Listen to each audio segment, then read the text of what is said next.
में बहुत ज़्यादा टैलेंटेड था। ऐसी कोई भी चीज़ नहीं थी जो कि वो सीख नहीं सकता था, और ऐसी कोई भी चीज़ नहीं थी जो कि उसके तलवार के अटैक से बच पाए। इवन उसने इतना ज़्यादा हार्ड वर्क किया था कि उसके हाथों पर इसका निशान पड़ गया था। उसके बाद में हाई स्कूल से निकलने के बाद में मैंने 20 साल अपने चाकू के साथ में बिताए, और उसके बाद में इसी वजह से मुझे टाइटल मिल गया कंट्री का द बेस्ट स्वॉर्ड्समैन। और दिखाया जाता है एक मछली का सीन, वो दिखाया जाता है एक रेस्टोरेंट की बात होती है, और तभी किसी का फ़ोन बजने लगता है। सभी लोग इधर उधर देखने लगते हैं और एक बंदा वहाँ पर मछली को काट रहा होता है। तभी बगल से कोई बोलता है कि सेफ एक्सक्यूज़ मी, आपका जो फ़ोन है वो बज रहा है। इसको सुन करके वो बोलता है कि ओ हाँ, मुझे शायद इसको वाइब्रेट पर लगा देना चाहिए। और देखता है, दिखाया जाता है उसको एक गेम की नोटिफिकेशन आई होती है। वो बोलता है कि क्या ये तो वही गेम है जो कि मैंने थोड़ी देर पहले डिलीट कर दिया था, क्या ये टूट चुका है? और तभी कोई बोलता है कि सिर्फ एक गेस्ट आया है। इसको सुन करके वो बोलता है कि उससे कह दो कि मैं यहाँ पर नहीं हूँ। तभी कोई बोलता है कि यहाँ पर ऐसी कोई भी चीज़ नहीं है कि आप ऐसी आसान सी चीज़ मुझसे झूठ बोलें, मिस्टर किम। और वहाँ पर एक बंदा जाता है और बोलता है कि मेरे हिसाब से अब ये टाइम आ चुका है आपका आंसर देने का। वेल, मैं भरोसा करता हूँ कि मैंने पहले ही आपको इतना ज़्यादा टाइम दे दिया है कि आप आसानी से इसके बारे में सोच पाएँ। वेल, ये कुछ ज़्यादा कठिन नहीं है किसी ऐसे के लिए जो कि बचपन से ही स्वॉर्ड में बहुत ज़्यादा अच्छा हो। और ओ हाँ, मेरे हिसाब से मुझे आपसे कोई भी रिक्वेस्ट करने से पहले खुद ब खुद पेमेंट दिखाना चाहिए। और ₹1 का बैग खुलवा देता है और बोलता है कि हमें पहले आपके वो सिंसियरिटी दिखानी चाहिए। मेरे हिसाब से आप इसके साथ में बिल्कुल भी डिसअपॉइंट नहीं होंगे। एडवांस पेमेंट 300 मिलियन का, और अगर आप टास्क को कंप्लीट कर देते हैं तो इसके बाद में और रुपए भी मिलेगा। तभी एकदम से वहाँ पर कई सारे स्लैशेस चलते हैं। दिखाया जाता है वो बंदा वहाँ पर मछली को काट देता है और बोलता है कि हे, ये किचन एक ऐसी जगह है जहाँ पर बिल्कुल सफाई रहनी चाहिए, एक ऐसी जगह नहीं जहाँ पर तुम्हारे जैसा गंदा इंसान आ पाए, तो यहाँ से दफ़ा हो जाओ। और इसको सुनकर के वो बंदा बोलता है कि द स्वॉर्ड्समैन वास्तव में जैसा कि एक्सपेक्टेड था, आप कोई ऐसे नहीं है जिसको कि यहाँ पर मछली काटनी चाहिए, तो मेरे साथ में आ जाइए। तो वो बंदा अपनी एकदम से तलवार को दिखाता है। इसको देख करके वो लोग डर जाते हैं और वहाँ से जाते हुए बोलते हैं कि हाँ, ऐसा मत सोचना, मैंने गिव अप कर दिया है, बस मैं अभी के लिए यहाँ से जा रहा हूँ, मैं जल्द ही दोबारा से वापस आऊँगा। और वो लोग वहाँ से चले जाते हैं और वहीं पर सीन शिफ्ट होकर के दिखाया जाता है जहाँ पर बाहर वो सैफ और उसी के साथ में एक वाइट कलर के कपड़े पहने हुए बंदा होता है। वो बोलता है कि वो डाउन पेमेंट 300 मिलियन का था, अगर वहाँ पर मैं होता तो तुरंत ही उस चीज़ को एक्सेप्ट कर लेता, आखिर आपने उसको मना क्यों किया? इसको सुनकर के वो सैफ बोलता है कि मेरी ज़िंदगी ही यहाँ पर मछलियों को काटते हुए बीती है, तो फिर आखिर मुझे एक गुंडे से क्या ही लेना देना है। तो इसको सुनकर के वो बंदा बोलता है या फिर आपको किसी के गले को सच में काटने की तो ज़रूरत नहीं है, बस उनको थोड़ा सा डरा दो और रुपए ले लो, उसके बाद में एक बढ़िया सा घर खरीद लेना और एक अपनी खुद की दुकान खोल लेना, और तुम्हें भी एक इंसानों की तरीके ज़िंदगी जीनी चाहिए। इसको सुनकर के वो सिर्फ बोलता है कि इवन अगर मुझे 10 बिलियन रुपए भी दिए जाएँ तब भी मैं मना ही कर दूंगा। इसको सुनकर के वो बंदा बोलता है कि आखिर बार बार ये तुम्हें नोटिफिकेशन क्यों आ रही हैं, क्या तुम किसी को डेट कर रहे हो? तो बोलता है कि क्या डेट? नहीं, ये एक गेम है। तो वो बोलता है कि क्या तुम अभी भी डिवाइन प्रोटेक्टर गेम को खेल रहे हो? तो वो बोलता है कि यस। तभी उसको उसका बॉस बुलाता है, तो वो बोलता है कि चलो मैं यहाँ से जा रहा हूँ। और जो सैफ होता है वो अपने बारे में बताता है कि मैं जब छोटा था तो मेरी फैमिली बैंक करप्ट हो गई, उसके बाद में मैंने तब से ही काम करना स्टार्ट कर दिया, एक इंसानों के तरीके जीना। वेल, मेरे हिसाब से मैं बहुत ज़्यादा फोकस हो गया हूँ रुपए कमाने के ऊपर में, और आखिर ये क्या बकवास है, लगातार नोटिफिकेशन आ जा रही हैं, अब ये कुछ ज़्यादा ही हो गया है। और फ़ोन को खोलता है और बोलता है कि क्या मैंने इसको दोबारा से इंस्टॉल कर लिया था जब मैंने दारू पी रखी थी? वेल, मेरे हिसाब से मुझे इसको दोबारा से डिलीट कर देना चाहिए। और उस नोटिफिकेशन पे क्लिक करता है और बोलता है कि मैंने इसको प्रेस कर दिया। तभी वहाँ पर लिख करके आता है प्लीज़ टच द स्क्रीन। और वो सिर्फ अपने मन में बोलता है कि इवन भले ही मैंने बहुत लंबे टाइम से इसको खेला ना हो, लेकिन इसका साउंड ट्रैक सच में बहुत ज़्यादा अच्छा है, इसकी फीमेल कैरेक्टर वो भी बहुत ज़्यादा ब्यूटीफुल है। तभी दिखा जाता है फ़ोन एकदम से लैग होने लगता है, मेन कैरेक्टर बहुत ज़्यादा चौंक जाता है। तभी वो वाइट कपड़ों वाला आता है बाहर और बोलता है कि सर आखिर आप कहाँ पर चले गए हैं? हाँ, आखिर वो गया तो अपना फ़ोन पीछे क्यों छोड़ करके गया? तभी उसका बॉस उसको दोबारा से बुलाता है और पूछता है कि सैफ कहाँ पर है। इसको सुनकर के वो बोलता है कि शायद से वो हल्का होने के लिए गए हैं। तो बॉस बोलता है कि जल्दी से जल्दी उससे बोलो कि वो जल्द ही पर यहाँ पर आए। और दिखा जाता है फ़ोन पर लिख करके आता है ट्रांसफ़र कंप्लीटेड 100%। और मेन कैरेक्टर बोलता है कि वैसे इसके बारे में कुछ भी बात करने के लिए स्पेशल नहीं है, एक ऐसा गेम जिसको कि तुम पे करते जाओ उतना ही ज़्यादा तुम जीतते चले जाओगे, ये पूरे तरीके से बेकार प्रोडक्ट है जिसके कि ज़्यादा अच्छे रिव्यूज़ भी नहीं हैं, उसके 2.5 ही रिव्यूज़ होते हैं। मेन कैरेक्टर बोलता है कि तो फिर अब तुम ये पूछोगे आखिर मैं इस गेम को क्यों खेलता था? इस वजह से क्योंकि मुझे इसकी फीमेल कैरेक्टर की जो अपीयरेंस थी वो बहुत ज़्यादा अच्छी लगती थी। भाई इस चीज़ के लिए तो तेरी दाद देनी पड़ेगी कसम से, क्या बात है, एक गेम खेल रहा है सिर्फ क्योंकि उसके लड़कियों की अपीयरेंस पसंद आती है। तुम लोग भी ऐसा करोगे क्या? अगर तुमको एक गेम नहीं पसंद आता है लेकिन लड़कियों की अपीयरेंस पसंद आती है, तो क्या तुम एक गेम को खेलोगे? हाँ या ना में जवाब दो, ठीक है। और मेन कैरेक्टर बोलता है कि फिर अब मैं इसी गेम के द्वारा निगल लिया गया हूँ, और कि कितना ज़्यादा अजीब बात है जिस पर मैंने अपनी पूरी ज़िंदगी को लगा दिया था और कई बार इस गेम को खेला हुआ था।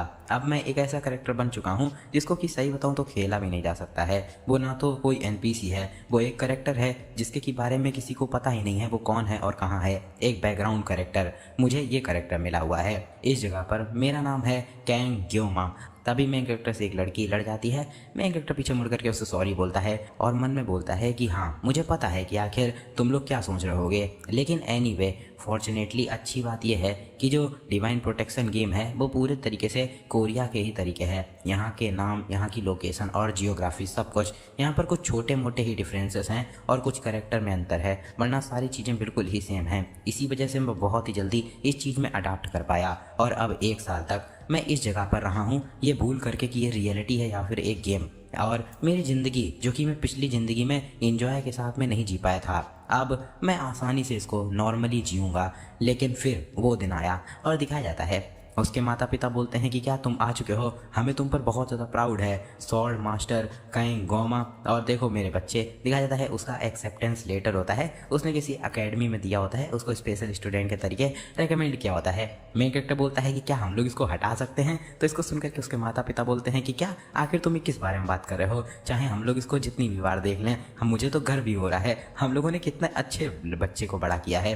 और हाँ बच्चे, इसी के साथ में तुम्हारी जो एंट्रेंस सेरेमनी है वो कल ही होने वाली है, क्या तुमने अपना सारा सामान पैक कर लिया है? तो ग्योमा बोलता है कि चलो मैं पैकिंग करने जा रहा हूँ। तो बोलते हैं कि ठीक है जाओ मेरे बेटे। मेन कैरेक्टर बोलता है कि मेरा जो सपना था नॉर्मल ज़िंदगी जीने का, वो पूरे तरीके से टुकड़ों टुकड़ों में फट गया। दिखाया जाता है सीन शिफ्ट होकर के वो अपने रूम में बैठा होता है, बोलता है कि कल मुझे जाना है सेरेमनी के लिए, और सभी लोग बहुत ज़्यादा खुश थे, इस वजह से मैं मना नहीं कर पाया। मैंने कई बार इसको स्किप करने की भी कोशिश करी, लेकिन मैं इस चीज़ को स्किप नहीं कर सकता हूँ। मैं बहुत थका हुआ हूँ सच में। और कैंग ग्योमा ये कमीना कहीं का, आखिर इसको इतने ज़्यादा रेप्यूटेटेड स्कूल में कैसे ही एक्सेप्ट कर लिया गया? और सिचुएशन कुछ ऐसी है, जब मैं इस कैंग ग्योमा की बॉडी में आया था उससे पहले ही इसने अपनी डिवाइन पावर्स पा ली थी। उसी के साथ में ये होकेन एकेडमी में एंट्रेंस एग्ज़ाम को भी पास कर लिया था। और क्या ये सच में एक जीनियस है? ये कमीना कहीं क्या। और डिवाइन पावर्स ये कोई ऐसी स्पेशल एबिलिटी है जो कि इंसान यूज कर सकते हैं। ये गेम में एक स्किल्स के तरीके ही होता है, लेकिन सभी इंसान के पास में डिवाइन पावर्स नहीं होती हैं। डिवाइन पावर्स तुम्हारे जेनेटिक्स से आती हैं। और यहाँ सोसाइटी 3 सेगमेंट में बटी हुई है, वो लोग जो कि प्रिविलेज्ड हैं, वो लोग जो कि कॉमनर हैं, उसी के साथ में वो लोग जो कि गरीब हैं। और ये इंस्टीट्यूशन का जन्म हुआ था ताकि होकेन एकेडमी के नाम पे यहाँ पर जो इलाइट लोगों की जो भी पावर्स हैं उनको बराबर रख पाया जाए। तो इस वजह से दिखावे के लिए इसका नाम हीरो कल्टिवेशन रखा गया। बहुत ज़्यादा लंबा टाइम हो चुका है, अब ये स्कूल सिर्फ और सिर्फ अपर क्लासमैन फैमिली के लिए ही पूरे तरीके से हो चुका है। लेकिन रिसेंटली एक स्पेशल एडमिशन नाम का सिस्टम स्टार्ट हुआ जो कि नॉन हीरो फैमिलीज़ के लिए था, और इसको स्पेशल एडमिशन का नाम दिया गया। और मैं यानी कि कैंग ग्योमा वो स्पेशल स्टूडेंट के तरीके वहाँ पर इनरोल हुआ है। लेकिन आखिर इनको हीरोज़ की ज़रूरत क्यों है? ये ऑब्वियस है, क्योंकि डीमन किंग की वजह से। लेकिन हाँ, ये रियलिटी बिल्कुल भी नहीं है। एक हीरो ट्रेनिंग स्कूल आखिर किसके लिए तैयारी कर रही है? जंग के लिए। मजाक मत करो। और हे डिवाइन पावर, तभी उसके सामने डिवाइन पावर आ जाती है। मेन कैरेक्टर बोलता है कि स्टेटस विंडो अभी भी सच में बहुत ज़्यादा अजीब लगती है। उसकी डिवाइन पावर होती है पेनलेसनेस, जिससे कि 30 सेकंड के लिए उसका पेन गायब हो जाएगा, मतलब कम हो जाएगा, और उसका कूल डाउन 12 घंटे होगा। मेन कैरेक्टर उसको देखते हुए बोलता है कि छी, इसको देखने भर से मुझे डिप्रेशन आ रहा है। ओ हाँ, जब मैं इस बॉडी में आया था उससे पहले मुझे एक डिवाइन पावर मिली थी, चलो देखते हैं वो क्या है। Blessing of the sword God. और क्या एक स्वॉर्ड गॉड की ब्लेसिंग? मेरा नाम कैंग ग्योमा है, कोई मेरे साथ में मजाक तो नहीं कर रहा है। और उसमें लिखा होता है कि जो blessing of the sword God है उसका मतलब है कि अगर तुम स्लैश करोगे तो ये काट देगी। इसका एक्टिवेशन टाइम इनफाइनाइट है और इसको दोबारा से यूज करने का कूल डाउन कोई भी नहीं है, तुम जितना चाहो इसको यूज कर सकते हो। मेन कैरेक्टर बोलता है कि ये एक ऐसी डिवाइन पावर है जिसको कि मैंने कभी भी गेम में नहीं देखा है। और उससे भी ज़्यादा जो चीज़ अजीब है वो इसकी एक्टिवेशन कंडीशन है। जो स्वॉर्ड की लंबाई है वो 30 सेंटीमीटर या फिर उससे कम होनी चाहिए। और उसकी चौड़ाई 5 सेंटीमीटर या फिर उससे कम होनी चाहिए। ये तो बिल्कुल क्लियरली एक सेसिमा चाकू के बराबर के साइज है। और सेसिमा चाकू मतलब जापान में क्या होता है कि जो भी सी फूड मतलब कि खाने वाला जो भी समुद्र का खाना होता है उसको काटने वाला जो चाकू होता है उसको सेसिमा नाइफ बोलते हैं। ओके, और मेन कैरेक्टर बोलता है कि क्या ये लोग मुझसे कह रहे हैं कि मैं सेसिमा नाइफ का यूज करूं? मुझे नहीं पता है, वैसे भी ज़िंदगी जैसा तुम चाहो वैसे तो नहीं चलती है, तो क्या मुझे सारी चीज़ें पैकअप कर लेनी चाहिए? ओह हाँ, मैं अपने इक्विपमेंट के बारे में भूल ही गया। उन लोगों ने कहा था कि मुझे एक इक्विपमेंट ज़रूर ही चाहिए होगा, और इवन अगर हम लोग लोवेस्ट ग्रेड यानी कि ई ग्रेड के इक्विपमेंट को भी लेंगे उसमें भी 10 मिलियन लग जाएंगे, और एक एवरेज सी रैंक के इक्विपमेंट का कॉस्ट लगभग 100 मिलियन से भी ज़्यादा लगेगा। और एक ए रैंक या फिर एस रैंक वो तो ट्रेजर्स के तरीके हैं। वैसे भी ट्यूशन ही फीस बहुत ज़्यादा है, तो मैं ऐसी चीज़ पे बिल्कुल भी रुपए नहीं बर्बाद करना चाहता हूँ जो कि मुझे फोर्स करके लेनी पड़ रही है। ये कहा जाता है कि जो इक्विपमेंट हैं वो बहुत ज़्यादा ज़रूरी हैं, तो मुझे अगर मैं वहाँ पर कोई भी नहीं लेकर के जाऊँगा तो इससे बहुत ज़्यादा बुरा इंप्रेशन पड़ेगा पहले दिन ही। तो चलो डेक्सो चलते हैं। और डेक्सो देखो जापानीज में एक जगह है जहाँ पर मतलब बहुत ज़्यादा सस्ते में घरेलू सामान आसानी से मिल जाता है। और मेन कैरेक्टर जाते हुए बोलता है कि इसको याद करके मुझे अपने पहले मास्टर की एकदम से याद आ गई, जो कि मुझसे हमेशा ही कहते थे कि जो जापानीज सेसिमा तलवार है तुम वो खरीद सकते हो, चाहे वो 100 मिलियन का ही क्यों ना हो। पता नहीं मुझे क्यों वो घूसट बुढ़ा अब याद आ गया। एक ट्रू मास्टर कभी भी अपने इक्विपमेंट को दोस्त नहीं देता है। दिखा जाता है सीन शिफ्ट होकर के एक जगह का सीन जहाँ पर मेन कैरेक्टर एकदम तैयार होकर के खड़ा होता है। सामने से एक बंदा बोलता है कि क्या ये सच में तुम्हारा एक इक्विपमेंट है? दिखा जाता है वो सही में वो चाकू खरीद लाया होता है डेक्सो के, वो भी 30% डिस्काउंट पे। और मेन कैरेक्टर बोलता है कि हाँ यही मेरा इक्विपमेंट है। इसको सुनकर के वो बंदा भी एकदम शांत हो जाता है और फिर अपने मन में बोलता है कि हर साल जो अपर क्लास के स्टूडेंट होते हैं वो यहाँ पर प्रैंक करते हैं आकर के। और अपर क्लास के स्टूडेंट का मतलब ये नहीं है कि जो ज़्यादा क्लास पे हैं, मतलब कि उनका मतलब है कि जो हाई क्लास के हैं, मतलब रॉयल टाइप में, समझ रहे हो? तो वो लोग प्रैंक करते हैं आकर के, तो इस वजह से तुमको शुरू से ही उनको डिसिप्लिन में रखना पड़ता है। और बोलता है कि क्या अकेडमी तुम्हारे लिए कोई मजाक है? क्या तुम्हें सच में लगता है कि मैं एक किचन चाकू को यहाँ पर तुम्हारे क्लास प्लेसमेंट टेस्ट के लिए एक वेपन समझ लूंगा? इसको सुनकर के मेन कैरेक्टर बोलता है कि ये सच में मेरा वेपन है। इसको सुनकर के वो बंदा एकदम शांत हो जाता है, फिर बहुत गुस्से में चिल्लाता है स्टूडेंट। तो इसको सुनकर के मेन कैरेक्टर बोलता है कि इंस्ट्रक्टर मैं एक स्पेशल स्टूडेंट हूँ जो कि एक गरीब फैमिली से आता है, और मेरी तो ट्यूशन फीस भी मेरे पेरेंट्स के लिए एक बहुत बड़ा बोझ से ज़्यादा और कुछ नहीं है। आखिर में कैसे ही एक बहुत ज़्यादा महंगे वेपन को खरीद सकता हूँ? उसके अलावा इंस्ट्रक्टर अपने मन में बोलता है कि उस कलर का नेम टैग ये सच में एक स्पेशल स्टूडेंट ही है, और वास्तव में एक स्टूडेंट जो कि इतने अपर क्लास से आता भी नहीं है उसके लिए सच में एकेडमी की जो ट्यूशन फीस है वो भी वैसे ही बोझ होगी। और ये भी पहले ही बहुत ज़्यादा शॉकिंग सी बात है कि वो यहाँ पर आ पाया। मेन कैरेक्टर बोलता है कि उसी के साथ में अपने इक्विपमेंट पर दोष देना वो तो सिर्फ और सिर्फ जो छोटे बच्चे होते हैं उनका काम होता है। जो मास्टर होते हैं वो लोग कभी भी अपने इक्विपमेंट को ब्लेम नहीं करते हैं। इसको सुनकर के वो इंस्ट्रक्टर अपने मन में बोलता है कि ये डेफिनेटली ही एक ऐसी चीज़ है जो कि कोई टीनेज लड़का बोल ही नहीं सकता है। ऐसा लगता है कि जैसे वो किसी फील्ड में अपने पिनैकल यानी कि टॉप पर पहुंच चुका है। उसके शब्दों का भार वो बहुत ज़्यादा है, और अपने मेन कैरेक्टर को बहुत ज़्यादा बड़ा सोचने लगता है और बोलता है कि ये जो स्पिरिट है सच में ऐसा लगता है कि वो एक गोट है। और भाई क्या बताऊँ, ये तो मीम मटेरियल है ना, एकदम मीम, इसका मीम बना लो। मेन कैरेक्टर पूछता है कि इंस्ट्रक्टर तो बताइए। इसको सुनकर के इंस्ट्रक्टर बोलता है कि जो वेपन है कैडेट कांग ग्योमा का वो अब मान लिया जाता है ये उसको यूज कर सकता है। इसको सुनकर के मेन कैरेक्टर बोलता है कि थैंक यू इंस्ट्रक्टर। इसको सुनकर के पीछे से बच्चे बोलते हैं कि क्या एक स्पेशल एडमिशन स्टूडेंट, आखिर कोई उसके तरीके यहाँ पर कैसे आ गया? इसको सुनकर के आगे एक बंदा बोलता है कि सच में ये जो नीचे क्लास के लोग होते हैं इनकी तो स्मेल भी बहुत ज़्यादा खराब होती है। इसको सुनकर के इंस्ट्रक्टर बहुत तेज से चिल्लाता है, हे नए स्टूडेंट तुम लोग शांत रहो, और जैसे ही यहाँ पर सभी लोग अपने वेपन को दिखा दो तो शांति में निकल जाना। अब ये तुम्हारे ऊपर निर्भर करता है कि तुम कैसे एक्ट करते हो। तो मैं तुम्हारे लिए एंजल भी बन सकता हूँ वरना फिर डेविल, ये तुम्हारे ऊपर ही है। और इसको सुनकर के मेन कैरेक्टर जाने लगता है और कहता है कि अभी बस मुझे हार्ट अटैक आने ही वाला था। सीन शिफ्ट हो जाता है। मेन कैरेक्टर बोलता है कि हाँ चलो थोड़ी देर के लिए रेस्ट कर लेते हैं। जैसा कि मैंने सोचा था ये चीज़ सच में बहुत ज़्यादा अलग होने वाली थी, लेकिन अब ये यहाँ पर आकर के एक्सपीरियंस करना ये पूरे तरीके से एक नया ही एक्सपीरियंस है मेरे लिए। लेकिन फिर भी मैंने अपनी इक्विपमेंट इंस्पेक्शन को कंप्लीट कर लिया और एंट्रेंस सेरेमनी को सरवाइव कर लिया है, और अब सिर्फ और सिर्फ क्लास प्लेसमेंट एग्ज़ाम ही बचा हुआ है। लेकिन फिर भी मैं यहाँ पर आ चुका हूँ। अब यही स्कूल है जिसको कि मैं 3 साल तक लगातार अटेंड करने वाला हूँ, द हीरो ट्रेनिंग स्कूल जो क्वीन एकेडमी। मेन कैरेक्टर बोलता है कि ये डेफिनेटली ही उससे बहुत ज़्यादा अलग है जब मैं इसको ग्राफिक्स में देखा करता था। अगर मैं कुछ बढ़ा चढ़ा के बोलूँ तो फिर ये लगभग में एक छोटे टाउन का आधा हिस्सा तो है ही, ये इतनी ज़्यादा बड़ी है। अब मैं एक ऐसे स्कूल को अटेंड कर रहा हूँ जो कि ज़्यादातर अपर क्लासमेन करते हैं। देखा जाए अगर पहले समय की बात याद करी जाए तो फिर जब मेरी फैमिली की कंडीशन बहुत ज़्यादा ख़राब थी, इस वजह से मुझे हाई स्कूल से ड्रॉप आउट लेना पड़ा था। वो चीज़ सोचने में भी अब बहुत ज़्यादा बेकार लगती है। तभी अनाउंसमेंट होती है कि क्लास प्लेसमेंट एग्ज़ाम होने वाला है जल्दी ही, तो सभी के सभी स्टूडेंट 1 बजे जो ट्रेनिंग हॉल है वहाँ पर आकर के जमा हो जाएं। इसको सुनकर के मेन कैरेक्टर बोलता है कि इतनी जल्दी जो एंट्रेंस सेरेमनी है वो हो चुकी है, लेकिन फिर भी क्लास प्लेसमेंट वो इससे बहुत ज़्यादा इंपॉर्टेंट है। और एक एग्ज़ाम वो एक एग्ज़ाम है, लेकिन फिर भी मुझे इस चाकू के साथ में थोड़ा सा तो परिचित हो ही जाना चाहिए। सोचा जाए तो फिर वैसे मैं बहुत टाइम हो चुका है इस चाकू का यूज नहीं किया है। मेरे हिसाब से मुझे थोड़ा यूज कर ही लेना चाहिए।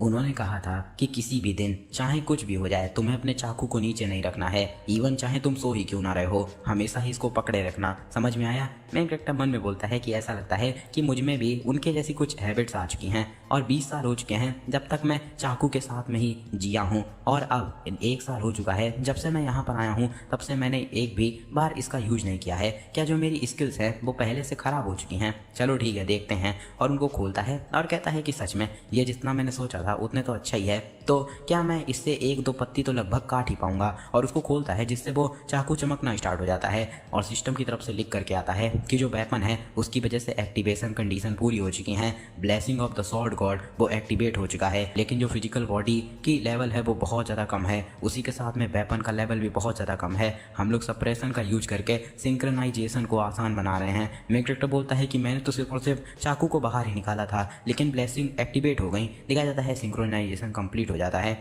लिख करके आता है कि अब गॉड की ब्लेसिंग आपके साथ में है। मेन कैरेक्टर बहुत ज़्यादा तेज से चिल्लाता है, उसको बहुत तेज से दर्द होना स्टार्ट हो जाता है।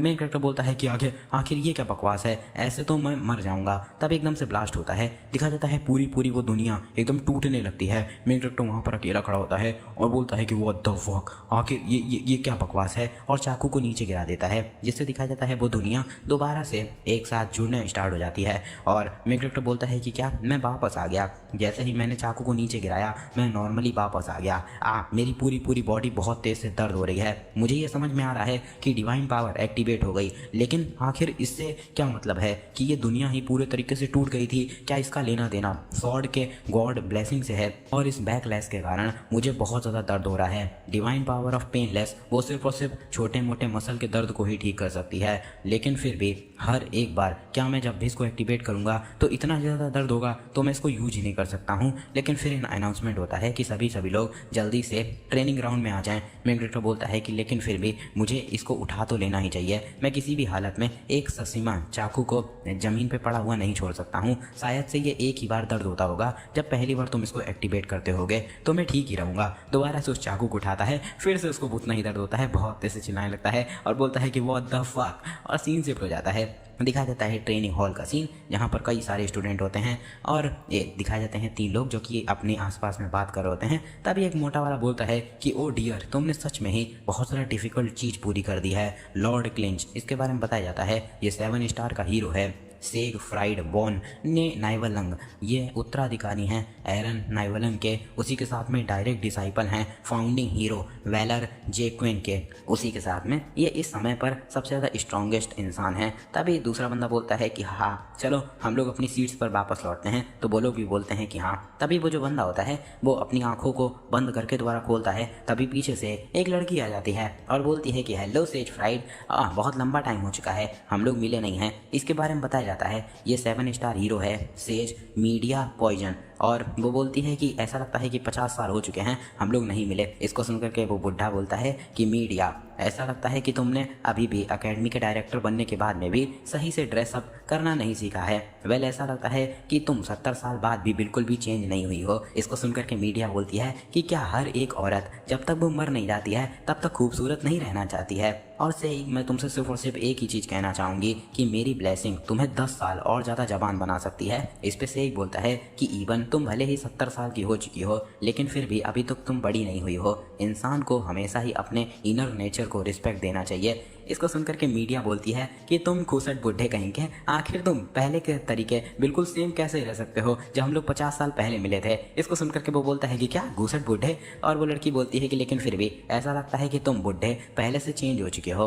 इवन तुमने मुझे इस जगह पर बुला लिया, वैसे मुझे इन घमंडी बास्टर्ड के साथ में एक जगह पर सांस लेने का भी मन नहीं करता है। ऐसा लगता है कि तुम्हारी जो पोती है वो सच में बहुत ज़्यादा खूबसूरत है। इसको सुनकर के सेग एकदम शांत हो जाता है और मीडिया बोलती है कि ऐसा लगता है कि अब ये स्टार्ट हो चुका है। दिखाया जाता है सभी के सभी लोग वहाँ पर बतिया रहे होते हैं, जिनके कि हरे, लाल, नीले, गुलाबी, नारंगी, आसमान जो भी हो अलग अलग कलर के बाल होते हैं। इसको देख करके मेन कैरेक्टर बोलता है कि क्या यहाँ पर मैं ही एक अकेला हूँ जिसके कि काले बाल हैं, और उसी के साथ में मैं ही हूँ यहाँ पर जो कि एक स्पेशल एडमिशन स्टूडेंट है सभी के सभी नॉवेल्स के साथ में। और पुरानी बात को याद करता है जहाँ पर एक बच्चे ने कहा होता है कि इवन ये जो लो क्लास का स्पेशल एडमिशन स्टूडेंट है इसकी तो स्मेल भी बहुत ज़्यादा खराब है। मेन कैरेक्टर बोलता है कि अच्छा लो क्लास का है ना, तभी सामने देख करके चौंक जाता है और बोलता है कि रुको एक सेकंड, और दिखाया जाता है सभी लोग शर्माने लगते हैं। कोई लड़की के बाल दिखाए जाते हैं। मेन कैरेक्टर भी सामने की तरफ में देखने लगता है। सामने की तरफ में से एक ब्लू कलर की हॉट सी बंदी निकलती है, कितनी औसम है यार। और बताया जाता है यही है पोती स्वॉर्ड एम्परर की, तो उसको हम लोग स्वॉर्ड एम्परर बुलाएंगे और इसका नाम है एवल वॉन नाइवलंग। और इसके बारे में मेन कैरेक्टर बताता है कि यही है इस गेम की मेन हीरोइन और यही एक रीजन है जिस वजह से मैंने इस गेम पर इतना ज़्यादा टाइम बर्बाद किया था। फिर सब स्पेस के बारे में बताता है कि जो एंसेस्ट्रल हीरो थे वेलर जोआकुन, उन्होंने एक स्पेस बनाया था जब उन्होंने एकेडमी बनाई थी। उसी के साथ में ये एक ऐसा स्पेस है जो कि रियलिटी से बिल्कुल ही पूरे तरीके से अलग है। वहाँ पर तुम जाओगे तुम्हें दर्द और डैमेज वो सब कुछ फील होगा, लेकिन रियलिटी से इस रियलिटी का कुछ भी लेना देना ही नहीं है। मतलब कि सब स्पेस की रियलिटी से जो बाहर की रियलिटी है उससे कुछ भी लेना देना ही नहीं है। यहाँ पर इवन मर्डर भी किए जा सकते हैं। और सही बोलता है कि क्या सब स्पेस बैटल रॉयल, इस पे मीडिया बोलती है कि हाँ सब स्पेस बैटल रॉयल ये हमारे स्कूल का ट्रेडिशन है। और देखा जाए इस बार इसका थोड़ा सा फॉर्मेट अलग होने वाला है। हम लोग 10 पार्टिसिपेंट को एक ग्रुप में जमा कर देंगे और ये एक सर्वाइवल गेम होगा। यहाँ पर तुम कोई भी इक्विपमेंट ले जा सकते हो। इसको सुनकर के सेक बोलता है कि यहाँ पर इक्विपमेंट में अगर कोई भी रिस्ट्रिक्शन नहीं है, इसका मतलब ये है कि जो अमीर लोग हैं उनके पास में अच्छे इक्विपमेंट होंगे। इसको सुनकर के मीडिया बोलती है कि अब वो चीज़ मुझसे मत कहो, मैंने बहुत ज़्यादा कॉम्प्रोमाइज़ किया है इस चीज़ के लिए। और चाहे तुम्हें ये पसंद आए या फिर ना आए, जो अकेडमी के ज़्यादातर फंड हैं वो लोग नॉवेल्स के ही रूप से आते हैं। तो वेल मुझे पैसे में बहुत ज़्यादा दिक्कत हुई क्योंकि मैंने उस जो स्पेशल स्टूडेंट सिस्टम था उसको निकाला था। इसको सुनकर के सही बोलता है कि तो अब आखिर इसका मतलब क्या है। इस पे मीडिया बताती है कि वो देखो वो है स्पेशल स्टूडेंट, और मेन कैरेक्टर अपना वो उस लड़की को ताड़ने में लगा होता है और शर्मा रहा होता है। बोलता है कि सच में वो कितनी ज़्यादा खूबसूरत है। सच बताऊँ तो मैंने सोचा था कि ये सिर्फ एक 2D कैरेक्टर ही तो है, लेकिन ये चीज़ पूरे तरीके से अलग है। वो पागल लोग सोच रहे हैं कि वो उसको अप्रोच कर पाएंगे, और शायद से मैं भी होता तो मैं भी यही चीज़ करता। और क्योंकि मैंने इतने लंबे समय तक इस गेम को खेला हुआ है तो मैं जानता हूँ एवल वॉन नाइवलंग ये एक प्लेयर है जिसके के पास में बहुत अच्छी ब्लेसिंग्स हैं, या फिर दूसरे शब्दों में कहा जाए वो शुरू से ही प्रोटैगनिस्ट की ही बनने के लिए इस गेम में आई हुई है। और इसको अब हम लोग एवल बुलाएंगे। चलो भाई ये बंदी चलो तुम लोगों को लेनी है, चलो तुम ले लो, ठीक है भाई। मुझको मीडिया दे दो, ठीक है, रेस्टेड प्रोफेसर दे दो, वो नहीं है वही दे दो मेरे को, ठीक है। और मेन कैरेक्टर बोलता है कि अंत में जो खूबसूरत लोग होते हैं उनके पास में हर एक इंसान जाता है, लेकिन मेरे जैसे किसी के लिए जो एक स्पेशल स्टूडेंट है वो उसके लेवल को मैच ही नहीं कर सकता है। तो इस वजह से मैं सारी चीज़ों को एकदम अवॉइड करूँगा। और मैंने 3 प्रिंसिपल बनाए हैं अपने फ्यूचर को सेट करने के लिए। पहला कि मैं बिना किसी मामले में फंसे हुए अच्छे से अपनी पढ़ाइयों को पूरा करूँगा, एक अच्छी सी जॉब पाऊँगा, एक सुंदर सी बीवी पा करके अपनी प्यारी सी ज़िंदगी को बिताऊँगा। और एक बुक को खोलता है जॉब के लिए देखने के लिए। उसमें लिखा होता है कि सबसे ज़्यादा अच्छी जो जॉब है वो हीरो की होती है, क्योंकि इसमें बहुत ज़्यादा हाई सैलरी होती है। इसको सुनकर के मेन कैरेक्टर बोलता है कि हाँ हीरो की, क्या बकवास कर रहे हो, मैंने एक चाकू को थोड़ा सा निकाला ही था, उससे ही मैं लगभग में मरने ही वाला था, अभी भी मैं पूरे तरीके से काँप ही रहा हूँ। तो हीरोज तुम लोग जाओ इस दुनिया को बचाओ, मैं एक दूसरी कोई कंफर्टेबल सी जॉब को ढूंढ लूँगा। तभी पीछे से अनाउंसमेंट होती है कि जो क्लास असाइनमेंट है 783 ईयर की हॉकिन अकेडमी की वो स्टार्ट हो रही है। मैं रूल्स बताऊंगी। मेन कैरेक्टर बोलता है कि चलो अब ये स्टार्ट होने वाला है। वो बताती है कि पिछले बार के तरीके इस बार भी ये बैटल रॉयल ही होगा। यहाँ पर 10 लोग रैंडमली ही बांटे जाएंगे और सभी लोगों को उनके रिजल्ट के बेस पे ही उनकी क्लास असाइन करी जाएगी। स्कोर तुम्हें अपने आप टेस्ट के बाद में पता चल जाएंगे और टाइम की कोई भी लिमिट नहीं है। मेन कैरेक्टर अपने मन में बोलता है कि ये बिल्कुल सेम गेम के तरीके ही है। मेरा गोल बहुत ज़्यादा सिंपल है, मुझे बस टाइम वेस्ट नहीं करना है, आसानी से जा करके खुद ब खुद ही वहाँ पर मर जाना है। और वो बोलता है कि चलो अब हम लोग सब स्पेस को खोल रहे हैं तो एग्ज़ाम अब स्टार्ट होता है, जाओ और झंडे गाड़ दो। दिखाया जाता है वो दो लोग सभी के सभी दूसरे स्पेस में आ जाते हैं। मीडिया बोलती है कि अगर इसके बारे में सोचा जाए तो तुम्हारी पोती के पास में च्योंग सियोंग उसी के साथ में जियोल गंग की ब्लड लाइन है, तो फिर रिजल्ट तो पहले से ही पक्का है। 7 मिनट और 14 सेकेंड ही हुए हैं, ये सच में बहुत ज़्यादा तेज है, ये बहुत अच्छी बात है। वो सिर्फ सी रैंक के एक वेपन के साथ में इतना अच्छा रिकॉर्ड पा पाई है। देखा जाए तुम्हारी जो पोती है उसने अभी तक तुम्हारे जो रिकॉर्ड है उसको नहीं तोड़ा है, लेकिन वो अभी से अकेडमी के जो हिस्ट्री में टॉप 10 लोग हैं उनमें आ चुकी है। इसको सुनकर के सेक बोलता है कि ये नेचुरली है क्योंकि वो नाइब लंग फैमिली की ब्लड लाइन से आती है। ऐसा लगता है कि चीज़ें ख़त्म होने वाली हैं। इसको सुनकर के मीडिया बोलती है कि फिर भी अभी तो यहाँ पर एक ग्रुप बचा हुआ है। इसको सुनकर के वो बोलता है कि वो लोग भी जल्द ही सुअर के तरीके मार खाएंगे, तो चलो दोबारा मिलते हैं। इसको सुनकर के मीडिया बोलती है कि चलो बुढ़े आदमी अगली ज़िंदगी में मिलेंगे। तभी एकदम से बहुत ज़्यादा आवाज़ और प्रेशर टाइप में निकलता है। इसको सुनकर के सभी लोग बहुत ज़्यादा चौंक जाते हैं और वो मीडिया बोलती है कि क्या तुमने अभी इसको फील किया। सेक बोलता है कि ये अनबिलीवेबल है और सामने देख करके वो लोग बहुत ज़्यादा चौंक जाते हैं। ऊपर की तरफ से एक लाइट टाइप में जलती है और वो लोग चौंके हुए होते हैं। तभी ऊपर से स्पेस टूटता है, ऊपर से 2 लोग नीचे आकर के गिरते हैं। इसको देख करके वो लोग चौंक जाते हैं और बोलते हैं कि क्या जो लोग हैं वो सब स्पेस से बाहर निकल आए, आखिर ऐसा कैसे ही हो सकता है। तभी ऊपर से एक और चीज़ चमकती है जिसको कि देख करके सेक भी डर जाता है। ऊपर से दिखाया जाता है अपने मेन कैरेक्टर का सेसिमा नाइफ गिरता है और मीडिया चिल्लाती है कि जल्दी से जल्दी मेडिकल स्टाफ आओ और जो कैडेट नीचे गिरे हैं उनके वाइटल ऑर्गन को चेक करो।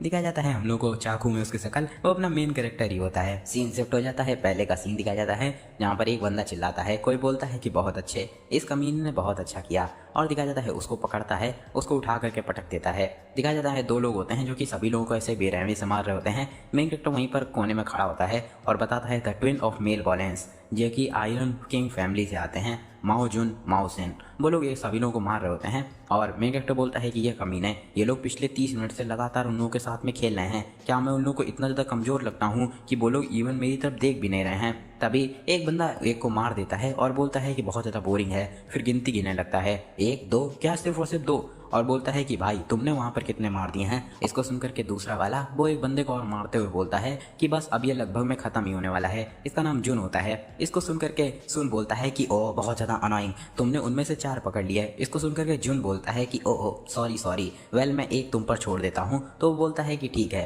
सामने दिखाया जाता है एक लड़की खड़ी होती है। मेन कैरेक्टर भी इसको देख करके चौंक जाता है और बोलता है कि वो वही है जो कि एकदम शांति में कॉर्नर में बहुत देर से खड़ी हुई है। ऐसा लगता है कि वो पहले से ही बहुत ज़्यादा पैनिक में है और ऐसा नहीं लगता है कि वो बिल्कुल भी फाइट करना चाहती है। Damn it. दिखाया जाता है सुन उसकी तरफ में बढ़ने लगता है और बोलता है कि इसकी तरफ में देखो, ऐसा लगता है ये तो मेरे ही टाइप की है और मैं इवन इतना ज़्यादा क्यूरियस हूँ कि इसके जो छोटे छोटे प्यारे से होंठ हैं, जब इनसे चीख निकलेगी क्या वो भी मेरे ही लायक होगी। मैं ये जानने के लिए मरा ही जा रहा हूँ। इसको सुनकर के जुन बोलता है कि इवन भले ही वो मेरा छोटा भाई है लेकिन फिर भी वो बहुत ज़्यादा परवर्ट है। सुन बोलता है कि तो आखिर मुझे तुम्हें कहाँ से काटना स्टार्ट करना चाहिए। तभी पीछे से मेन कैरेक्टर चिल्लाता है कि हे तुम कमीने कहीं को, इवन भले ही ये एक सब स्पेस है लेकिन आखिर तुम लोग इतना ज़्यादा दूर क्यों जा रहे हो, क्या तुम लोग साइकोपैथ्स हो। और अपने मन में बोलता है कि ओ शिट, मैंने गलती से बिना रियलाइज़ किए हुए ही ये सब बोल दिया। तो सुन बोलता है कि आखिर यहाँ पर एक और बचा हुआ है, आखिर हम लोगों ने इसको देखा क्यों नहीं। जुन बोलता है कि सुन उसके नेम टैग को देखो, क्या एक स्पेशल स्टूडेंट, वो नीच कहीं का, और एकदम हंसना स्टार्ट कर देते हैं। सुन बोलता है कि बड़े भाई मैं जा करके इसको ख़त्म कर दूंगा। इसको सुन करके वो भी बोलता है कि ठीक है, क्योंकि उसने हम लोगों की इंसल्ट करी है तो जाओ उसकी जीभ को खींच करके बाहर निकाल लो। इसको सुन करके सुन बोलता है कि ठीक है। मेन कैरेक्टर अपने मन में बोलता है कि डैम इट, आखिर अब मुझे क्या करना चाहिए, क्या मुझे ब्लेसिंग ऑफ पेनलेसनेस का यूज करना चाहिए। नहीं, वो लोग पिछले 30 मिनट से बिना किसी लाश को मारे हुए उनको तड़पा रहे थे, तो 30 सेकंड के लिए दर्द को ख़त्म करना इससे कुछ भी मदद नहीं होने वाली है। तभी एकदम से उसको याद आता है अपनी सेसिमा नाइफ के बारे में और फिर अपने मन में बोलता है कि लेकिन फिर भी अगर मैंने उसको पकड़ा तो जो सॉर्ड गॉड की जो ब्लेसिंग है वो पक्का ही एक्टिवेट हो जाएंगी। ऑर्डिनरी, बिना किसी इवेंट के और एकदम सेफ ज़िंदगी जीना। अभी आधा दिन भी नहीं हुआ है मैंने इसको डिसाइड किए हुए, लेकिन डैम इट। तभी जुन सुन देख करके चौंक जाते हैं। दिखाया जाता है मेन कैरेक्टर अपनी सैसिमा टाइप नाइफ को निकालने लगता है, जिसको देख करके वो लोग एकदम अजीब तरीके से देखते हैं और फिर हंसना स्टार्ट कर देते हैं और बोलते हैं कि डैम इट, ये बहुत अच्छा मजाक था, तुम कमीने कहेंगे और तुम बहुत ज़्यादा मज़ेदार हो, इसी वजह से चलो मैं तुम्हें बिना दर्द के ख़त्म करने की कोशिश करूंगा, मैं तुम्हारे सर को फोड़ दूंगा। और उछल करके मेन कैरेक्टर पर अटैक करने के लिए बढ़ जाता है। मेन कैरेक्टर अपने मन में बोलता है कि बस अब मुझे 30 सेकंड के ही अंदर में सारी चीज़ खत्म करनी पड़ेंगी और 30 सेकंड में अपनी जो ब्लेसिंग ऑफ पेनलेसनेस होता है उसका यूज करता है। उसी के साथ में अपने चाकू को निकालता है, जिससे ब्लेसिंग ऑफ सॉर्ड गॉड भी एक्टिवेट हो जाती है और बोलता है कि चलो ठीक है। सुन आते हुए बोलता है कि आखिर तुम्हारा जो पैथेटिक सा वो चाकू है, आखिर वो हम लोग का क्या ही बिगाड़ लेगा, तुम कमीने कहेंगे। मेन कैरेक्टर बोलता है कि अगर मैं सैसिमा चाकू के साथ में इसको काट नहीं पाया तो फिर मैं मर जाऊंगा, ये इतना ज़्यादा भारी है, ये कोई मछली नहीं है बल्कि ये एक इंसान है। आखिर जो गैंगस्टर होते हैं मूवीज में वो लोग एक सैसिमा चाकू को अपने पास में क्यों रखते हैं, और क्या सच में एक सैसिमा चाकू एक इंसान को काट भी सकता है? इसको सुनकर के कोई बोलता है कि तुम कमीने बास्टर्ड कहेंगे, वो सिर्फ मूवीज में होता है और इवन अगर एक भगवान भी आ जाए तो फिर भी ये चीज़ बिल्कुल भी काम नहीं करने वाली है इडियट। तभी मेन कैरेक्टर याद करता है उसके डिस्क्रिप्शन को, जिसमें लिखा होता है कि अगर तुम स्लैश करोगे तो ये काट देगी। मेन कैरेक्टर स्लैश करता है, बहुत ज़्यादा लाइटनिंग निकलती है, दिखाया जाता है सुन का हाथ कट जाता है और मेन कैरेक्टर बैडस तरीके से खड़ा होता है। सुन अपने हाथ को रियलाइज करता है कि वो कट चुका है। मेन कैरेक्टर बैडस लग रहा होता है और बोलता है कि जो गॉड की ब्लेसिंग है वो मेरे साथ में है। दिखाया जाता है सुन का हाथ नीचे गिरता है आकर के।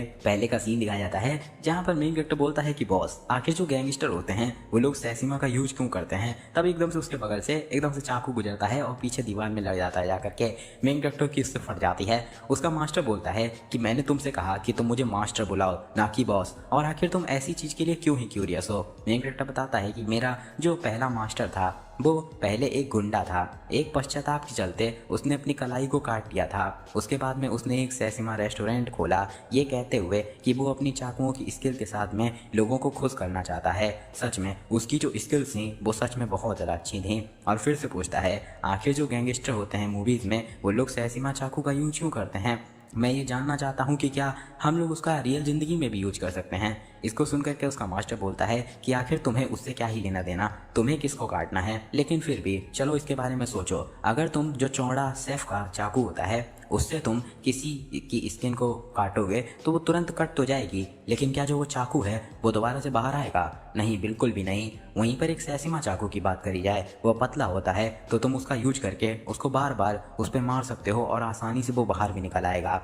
इसको सुन करके मेन कैरेक्टर बोलता है कि आखिर उसको घुसेड़ने की क्या जरूरत है, हम लोग उसको छोटे छोटे स्लाइस में भी काट सकते हैं, जैसे कि हम लोग मछली को काटते हैं, तो फिर इंसान को क्यों नहीं। इसको सुन करके उसका मास्टर बोलता है कि मछली को तुम इस वजह से काट पाते हो क्योंकि वो शांति में एक जगह पर लेटी हुई होती है, वहीं पर अगर वो खड़ी होगी तो फिर तुम एक ब्रेड को भी सीधे सही से पीस में नहीं काट पाओगे। इसको सुन करके मेन कैरेक्टर बोलता है कि मांगा में जब वो लोग काटते हैं तो उनका स्लाइस एकदम क्लीन करता है, ऐसा लगता है कि आप में स्किल्स की कमी है बॉस। इसको सुन करके उसका बॉस एकदम से उसको पटक देता है और बोलता है कि तुम बच्चे कहेंगे, मैंने तुमसे कहा कि ये मास्टर है ना कि बॉस, और अगर यहाँ पर चाकुओं का भगवान तक आ जाए तो भी ये काम नहीं करेगा।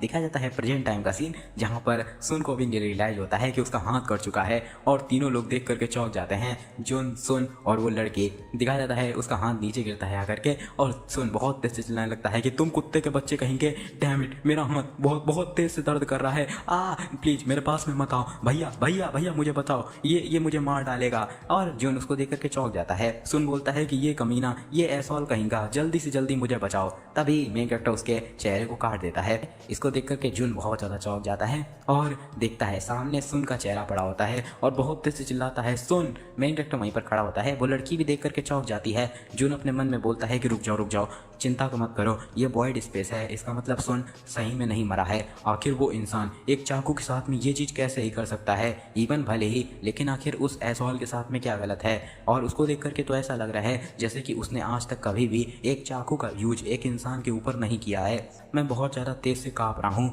मुझे पता है, बस मुझे अब उस चाकू पर नज़र रखनी है। सुन की गलती बस यही होगी क्योंकि वो बहुत ज़्यादा केयरलेस हो गया, लेकिन फिर भी मैं बिल्कुल अलग हूँ। और बताता है कि ये वेपन बिल्कुल पहले तरीके ही ठीक है अगर तुम इसको अपने दोनों हाथों पर पहन लो। और दिखाया जाता है वो अपनी सारी की सारी ब्लेसिंग को खोल लेता है और बोलता है कि अगर तुम इन सभी तीनों वेपन की जो ब्लेसिंग्स हैं उनको एक साथ खोल लो तो ये ए रैंक की ब्लेसिंग बन जाती है, जिसको कि तुम्हारे जैसा कोई कॉमनर सपने में भी नहीं सोच सकता है। और मुझे नहीं पता है कि आखिर तुम्हें वो तलवार कहाँ से मिली, लेकिन फिर भी यहाँ पर एक एस रैंक का वेपन भी इसको काट नहीं सकता है। मैं सुन के तरीके नहीं हूँ। पीछे से मेन कैरेक्टर अपनी गिनती गिन रहा होता है 23, 22, 21। तभी सुजुन एकदम से अटैक करते हुए बोलता है कि तुम वहाँ पर खड़े क्या हो, क्या तुम अपने आखिरी शब्दों को बोल रहे हो? चलो ठीक है अब मैं तुम्हारे सर को फोड़ दूंगा। ऐसे ही थोड़ी देर बाद दिखाया जाता है मेन कैरेक्टर बोलता है 7, 6, 5। दिखाया जाता है जुन वो पड़ा हुआ होता है, एकदम उसकी हालत खराब होती है। वो बोलता है कि आखिर आखिर ये क्या बकवास है।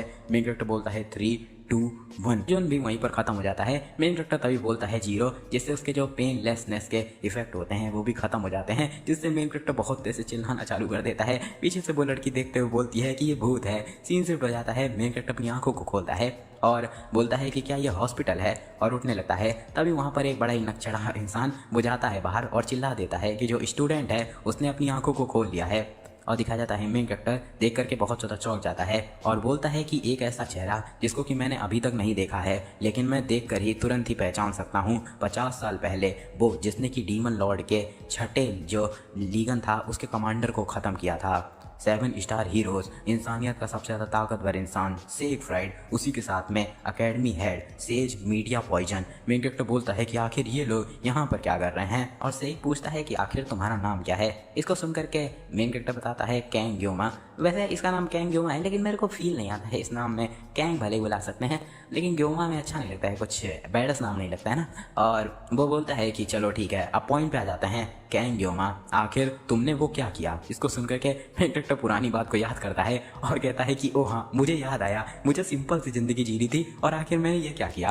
और सामने की तरफ में देखता है, उसकी छड़ी को देखता है और बोलता है कि मैं किसी भी हालत में इस मॉन्स्टर के आंखों में नहीं आना चाहता हूँ। और बोलता है कि इवन भले ही वो एक पॉकेट डायमेंशन थी, लेकिन फिर भी उन लोगों ने बहुत ज़्यादा गलत किया। उन लोगों को इतना ज़्यादा गलत नहीं करना चाहिए था, लेकिन उसको अगर छोड़ा जाए तो मैंने भी बहुत ज़्यादा गलत कर दिया। मुझे इतना ज़्यादा चीज़ें नहीं करनी चाहिए थी, तो अब मुझे आप जो भी पनिशमेंट देंगे बिना कंप्लेंट के मैं उसको मान लूँगा। इसको सुनकर के सेग उसको देखने लगता है। मेन कैरेक्टर भी आंखों में आंखें मिला के उसको देखने लगता है।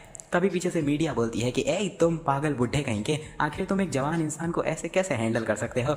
और एकदम चपक जाती है। सही बात है यार, एक जवान इंसान से मतलब ऐसे डील करना चाहिए। और मीडिया बोलती है कि वैसे मैं तुमको बताऊं तो फिर ये सेगफ्राइड ही था जिसने कि जब तुम बेहोश थे तब तुम्हारे ब्लड वेसल्स को खोला था। और वैसे लोग कहते हैं कि जैसे जैसे उम्र बढ़ जाती है वैसे लोग उतने ही ज़्यादा ढीठ और घमंडी होने लगते हैं। और लेकिन यहाँ पर तुम मेरे चेहरे के लिए इसको तो छोड़ ही सकते हो, है ना। इसको सुनकर के पीछे से एक बोलता है कि मैंने तुमसे कहा था ये मत बताना कि मैंने उसके जो ब्लड वेसल्स हैं उनको खोला है। इसको सुनकर के मीडिया बोलती है कि देखो ये पागल बुढ़ा कहीं का ये शर्मा रहा है। मेन कैरेक्टर बोलता है कि हाँ आखिर क्यों? हाँ वैसे अब मुझे समझ में आ रहा है कि मेरी जो बॉडी है वो इतनी ज़्यादा हल्की क्यों महसूस हो रही है, जैसे कि कोई एक छोटा सा पंख हो। और मीडिया बोलती है कि ग्योमा जब तुम बेहोश थे ना तब हम लोगों ने बाहर की जो फुटेज थी उसको निकाला और सारे स्टाफ मेंबर के साथ में देखा, और जैसे ही मैंने देखा कि तुम एक मासूम सी लड़की को बचाने के चक्कर में तुमने अपनी जिंदगी को दांव पर लगा दिया। वो लिटरली एकदम प्रिंस के तरीके थी जो कि मैंने सपनों में देखा था। नहीं नहीं तुम सच में एक प्रिंस ही हो। पीछे से वो सेग बोलता है कि मीडिया। इसको सुनकर के मीडिया बोलती है कि हाँ ठीक है तुम बुढ़े कहेंगे। और सेग बोलता है कि अपनी थोड़ी डिग्निटी को दिखाओ। इसको सुनकर के मीडिया बोलती है कि ठीक है। फिर मीडिया सीरियस होते हुए बोलती है कि वेल मैं ये नहीं कह रही हूँ कि अभी जो भी एग्जाम में हुआ उसके लिए तुम्हें कोई भी पनिशमेंट मिलने वाली है, तो चिंता मत करो। सच बताऊं वो जो ट्विन थे माओ फैमिली के, उन लोगों ने एल्डर्स को घूस दी थी अंदर आने के लिए, और अब उन्होंने कहा है कि वो लोग खुद ब खुद ही यहाँ से निकल जाएंगे। इसको सुनकर के मेन कैरेक्टर बोलता है कि अच्छा ऐसी बात है, और अपने मन में बोलता है कि ये तो बहुत अच्छी बात है क्योंकि अब मुझे उन लोगों से स्कूल में कोई भी डील करने की जरूरत नहीं पड़ेगी। तभी वो दोनों लोग बोलते हैं कि हम लोग यहाँ पर तुम्हें इन्फॉर्म करने के लिए आए हैं कि ग्योमा तुम ही हो जो कि एक टॉप स्कोरर है, कॉन्ग्रेचुलेसन। मेन कैरेक्टर बोलता है कि हाँ क्या, और एकदम बहुत ज़्यादा चौंक जाता है। मेन कैरेक्टर बोलता है कि बिना किसी पंगे के एकदम शांत भरी और सेफ जिंदगी जीना, यही तो मैंने सोचा था। आखिर ये क्या बकवास चल रही है। और सीन शिफ्ट हो जाता है। दिखाया जाता है एकेडमी में एक प्रिंसिपल रूप का सीन, जहाँ पर अपनी मीडिया बोलती है कि मैं एकेडमी में 20 साल से हेड हूँ, लेकिन ये पहली बार है जब मैं ये चीज़ देख रही हूँ। दिखाया जाता है मेन कैरेक्टर बोला होता है कि मुझे ये चीज़ पसंद नहीं है। इसको सुनकर वो दोनों लोग चौंक जाते हैं और मीडिया बोलती है कि ग्योमा क्या तुम्हें समझ में भी आ रहा है, एक स्टार क्लास होने कहने का मतलब क्या है और क्या मैंने कुछ गलत सुन लिया है? जो एल्डर्स हैं इसको सुनकर के बहुत ज़्यादा चौंक जाएंगे। एक टॉप क्लास के कैडेट का मतलब ये है कि हम लोगों ने इसको नहीं बताया है, बल्कि जो स्पेस है उसने खुद ब खुद रिजल्ट में ये निकाला है। इसको सुनकर के मेन कैरेक्टर शांत हो जाता है, फिर बोलता है कि लेकिन फिर भी मुझे ये पसंद नहीं है। इसको सुनकर के फिर से वो लोग चौंक जाते हैं और सेई एकदम शांत खड़ा होता है। तभी मीडिया बोलती है कि हे सेई, क्या हो गया? क्या तुम अपसेट हो कि ग्योमा को टॉप स्पॉट मिला, ना कि तुम्हारी पोती को? क्या तुमने फुटेज को खुद ब खुद नहीं देखा? इसको सुनकर के सेई बोलता है कि ये कितनी ज़्यादा पागलपन वाली बात है। नहीं, ये तो बहुत ज़्यादा गलत बात रहेगी अगर मैं फाउंडिंग हीरो का जो सब स्पेस है उसके जजमेंट पर ही सवाल उठाऊं, क्योंकि जो अकेडमी है उसने खुद ब खुद उसको टॉप कैडेट चुना है, तो हम लोग इस डिसीजन को पक्का ही मानेंगे। लेकिन बस ये है, और अपने मन में बोलता है कि अगर उसकी स्किल्स आउटस्टैंडिंग होती तो मुझे समझ में आता, यहीं अगर उसकी फिजिकल एबिलिटीज बिल्कुल ही अलग होती तो भी मैं इसको एक्सेप्ट कर लेता, और या फिर उसका एक्सपीरियंस वो भी बहुत ज़्यादा होता तो भी मैं इस बात को मान लेता। लेकिन फिर भी वो एक छोटा सा जवान लड़का है जो कि अभी एडल्टहुड से बाहर ही निकला है, लेकिन उसने जो चीज़ दिखाई वो एकदम ऐसा लगता है कि उसका बेसिक कॉन्सेप्ट बिल्कुल वही स्वॉर्ड्समैनशिप के ऊपर है जो कि मैंने अपनी पूरी ज़िंदगी भर उसको मास्टर लेवल पर पहुंचाने में लगा दिया। लेकिन फिर भी एक अलग सी फीलिंग है, यहाँ तक कि जब मैंने उस बच्चे के मेरेडियन को खोला था तब उस टाइम पे उसकी बॉडी ऐसी थी जैसे कि उसने कभी भी फिजिकल ट्रेनिंग करी नहीं है, बहुत ज़्यादा नाजुक और कोमल। ऐसा लग रहा था जैसे कि उसके अंदर कोई ऐसी चीज़ रखी हुई है जो कि उसके अंदर होनी ही नहीं चाहिए थी। और मेरी उम्र के इंसान, मैं उससे पता नहीं कंपटीशन जैसा मुझे लग रहा है कि मुझे उससे कंपटीशन करना चाहिए, स्पेशली एक छोटा सा बच्चा जो कि मेरी पोती की ही सेम उम्र का है।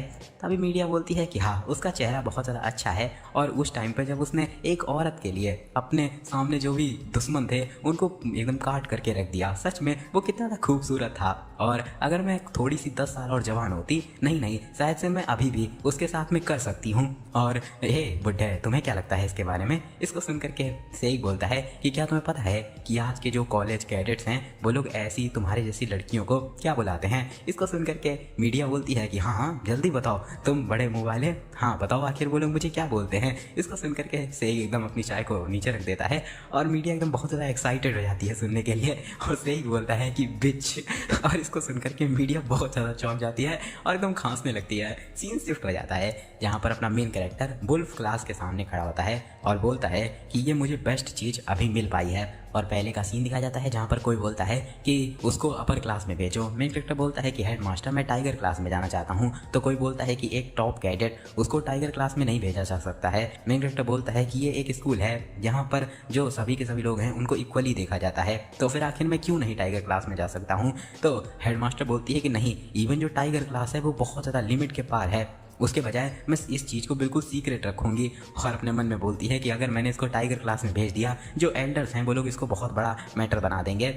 मेन कैरेक्टर बोलता है कि मेरा प्लान बिल्कुल ही सिंपल है, मुझे अपनी पढ़ाई को एकदम लोअर क्लास में आसानी से शांति से बिताना है, पूरे तरीके से कंप्लीट करना है। उसी के साथ में मुझे जो अपर क्लास के लोग हैं उनके बिल्कुल भी मैटर में घुसना ही नहीं है। एटलीस्ट ये चीज़ मेरे लिए आसान होने वाली है। और गेट को बंद कर देता है, जिससे दिखाया जाता है सभी के सभी लोग उसी को देखने लगते हैं और फिर शांति में उसके नेम टैग की तरफ में देखते हैं, जो कि वो स्पेशल स्टूडेंट होता है, मतलब कि उसके कोई भी कनेक्शंस नहीं होते हैं, इस वजह से उसको इग्नोर कर देते हैं। और मेन कैरेक्टर बोलता है कि उन लोगों ने इवन मेरी तरफ सही से देखा भी नहीं, ये लोग मुझे इग्नोर कर रहे हैं। वाह, कंप्लीटली इग्नोर, वाह, ये तो बड़ी गजब की बात है। ऐसा लगता है कि हेड मास्टर ने सारी चीज़ें सीक्रेट ही रखी हैं और एक अकेला होने का भी बहुत अच्छा ही जीने का तरीका होता है। मेरे हिसाब से ये सच में बहुत ज़्यादा अच्छी चीज़ है। तभी कोई आता है, दिखाया जाता है वो वही लड़की होती है, वो बोलती है कि थैंक यू जो कि तुमने उस टाइम पे किया। इसको सुनकर के मेन कैरेक्टर शांत हो जाता है और सोचने लगता है कि किस बारे में। तो वो लड़की बोलती है कि जो तुमने एग्जाम में मेरी मदद करी थी।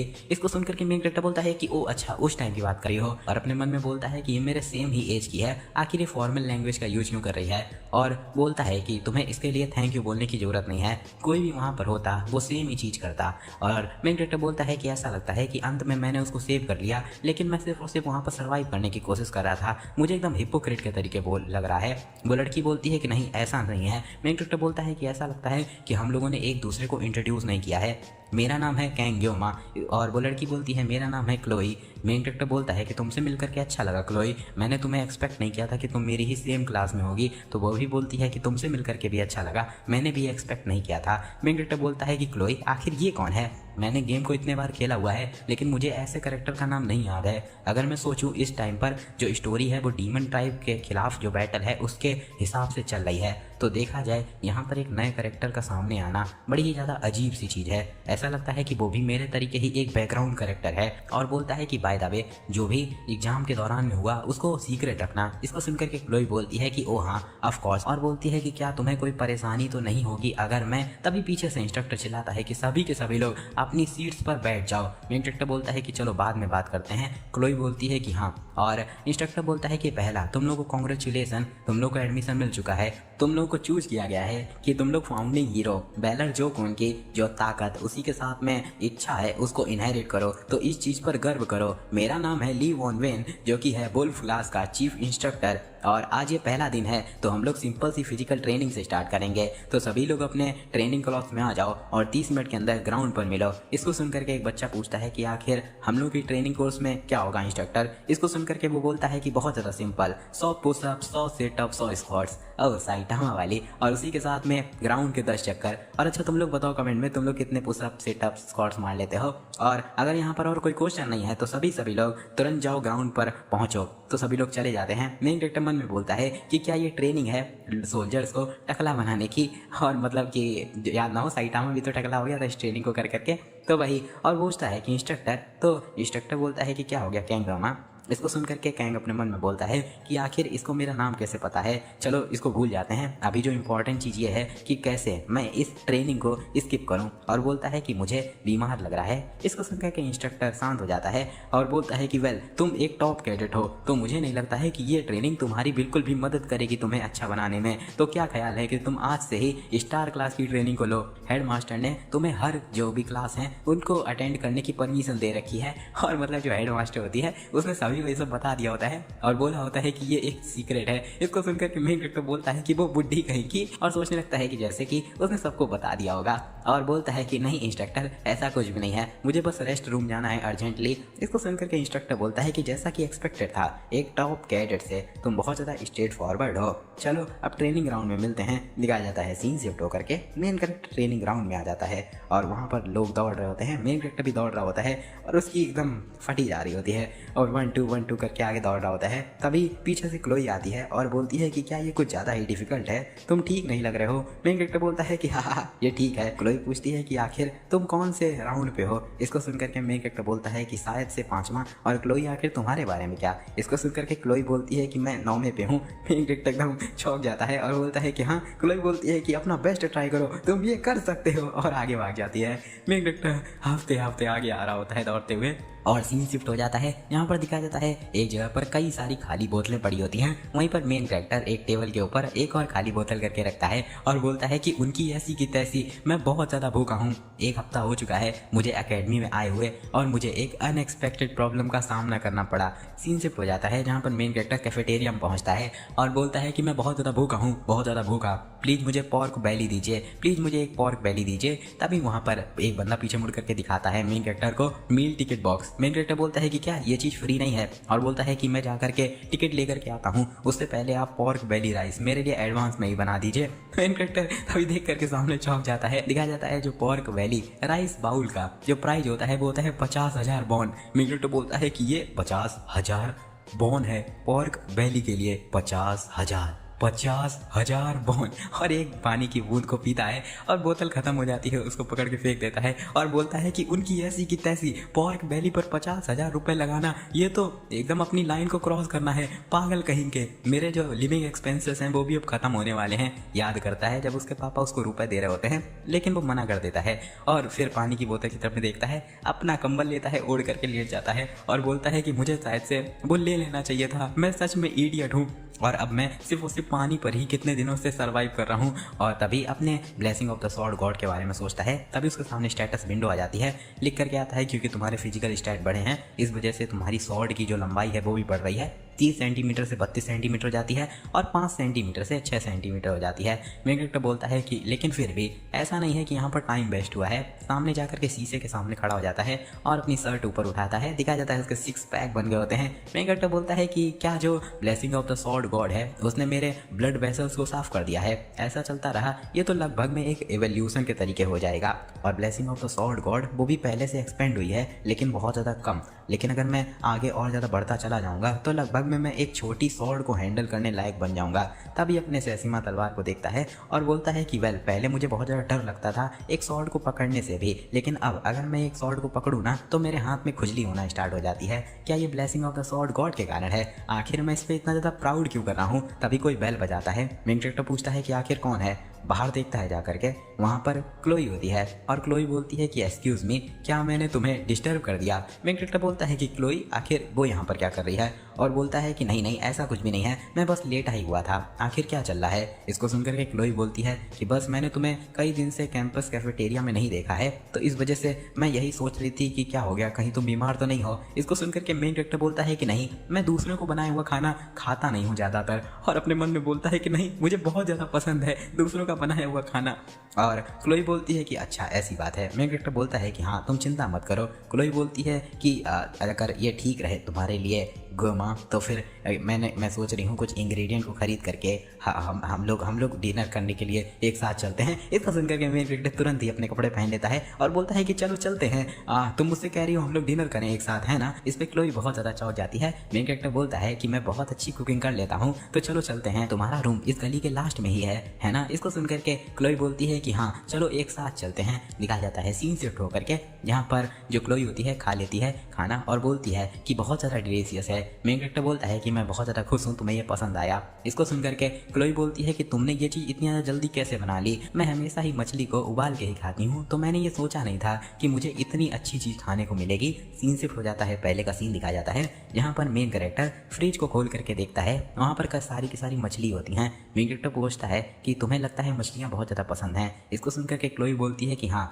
मैं सी साइड से हूँ इस वजह से। मेन कैरेक्टर बोलता है कि ये तो बहुत अच्छी बात है क्योंकि मेरी स्पेशलिटी भी फिश वाली डिशेस में ही है। इसको सुनकर के क्लोई बोलती है सच में? मेन कैरेक्टर मन में बोलता है कि वाओ मेरा भी बहुत दिन से मन हो रहा था कुछ अच्छा बनाने का क्योंकि मैंने बहुत दिन से कुछ बनाया नहीं है। चलो अब अपनी पुरानी मेमोरीज को दोबारा से ताज़ा करते हैं सेसिमा तलवार के द्वारा इस मछली को काट करके। लेकिन प्रॉब्लम बस यही है, blessing of the sword God. और पूछता है कि क्या यहाँ पर एक लंबा चाकू है? इसको सुनकर के वो बोलती है कि क्या लंबा? इस पर मेन कैरेक्टर बोलता है कि हाँ जैसा कि तुमको पता है मेरा जो वेपन है वो भी एक छोटे चाकू के तरीके ही है तो फिर मुझे ये थोड़ा सा ऑकवर्ड लगता है। तो वो बोलती है ठीक है और बोलती है कि क्यों माँ ये देखो क्या ये ठीक रहेगी? और दिखाया जाता है एकदम लंबी सी तलवार ले आई होती है।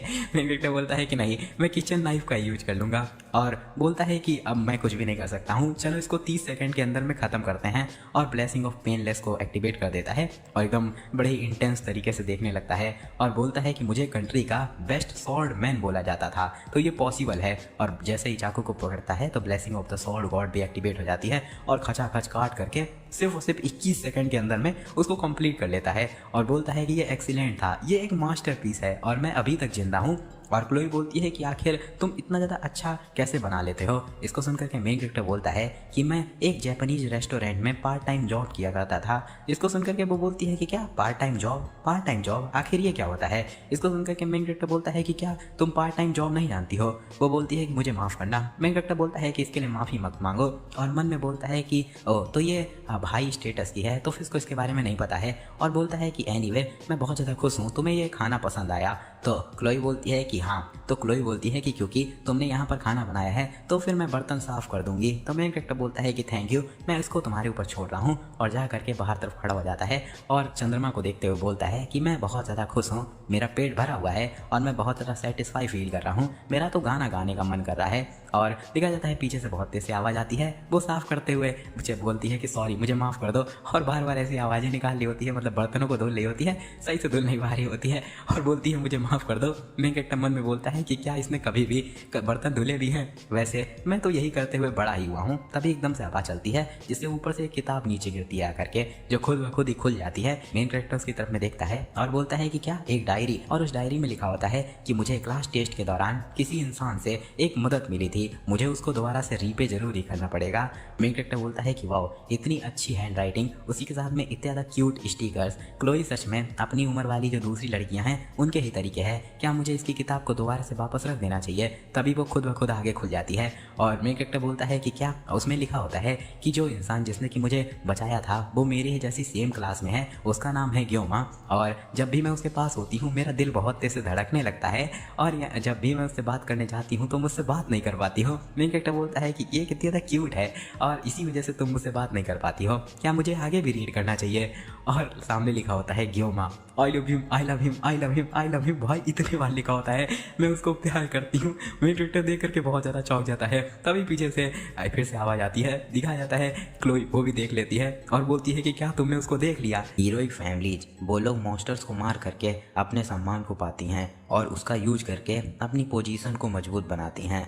लेकिन जिस टाइम पे ये ऑर्गेनाइजेशन, इंस्टीट्यूशन अब बंद हो चुके हैं, तो फिर वो लोग सिर्फ और सिर्फ अपने ही लाभ के लिए काम करते हैं। वो लोग अपनी अथॉरिटी का यूज करके अपने से कमज़ोर को दबाते हैं।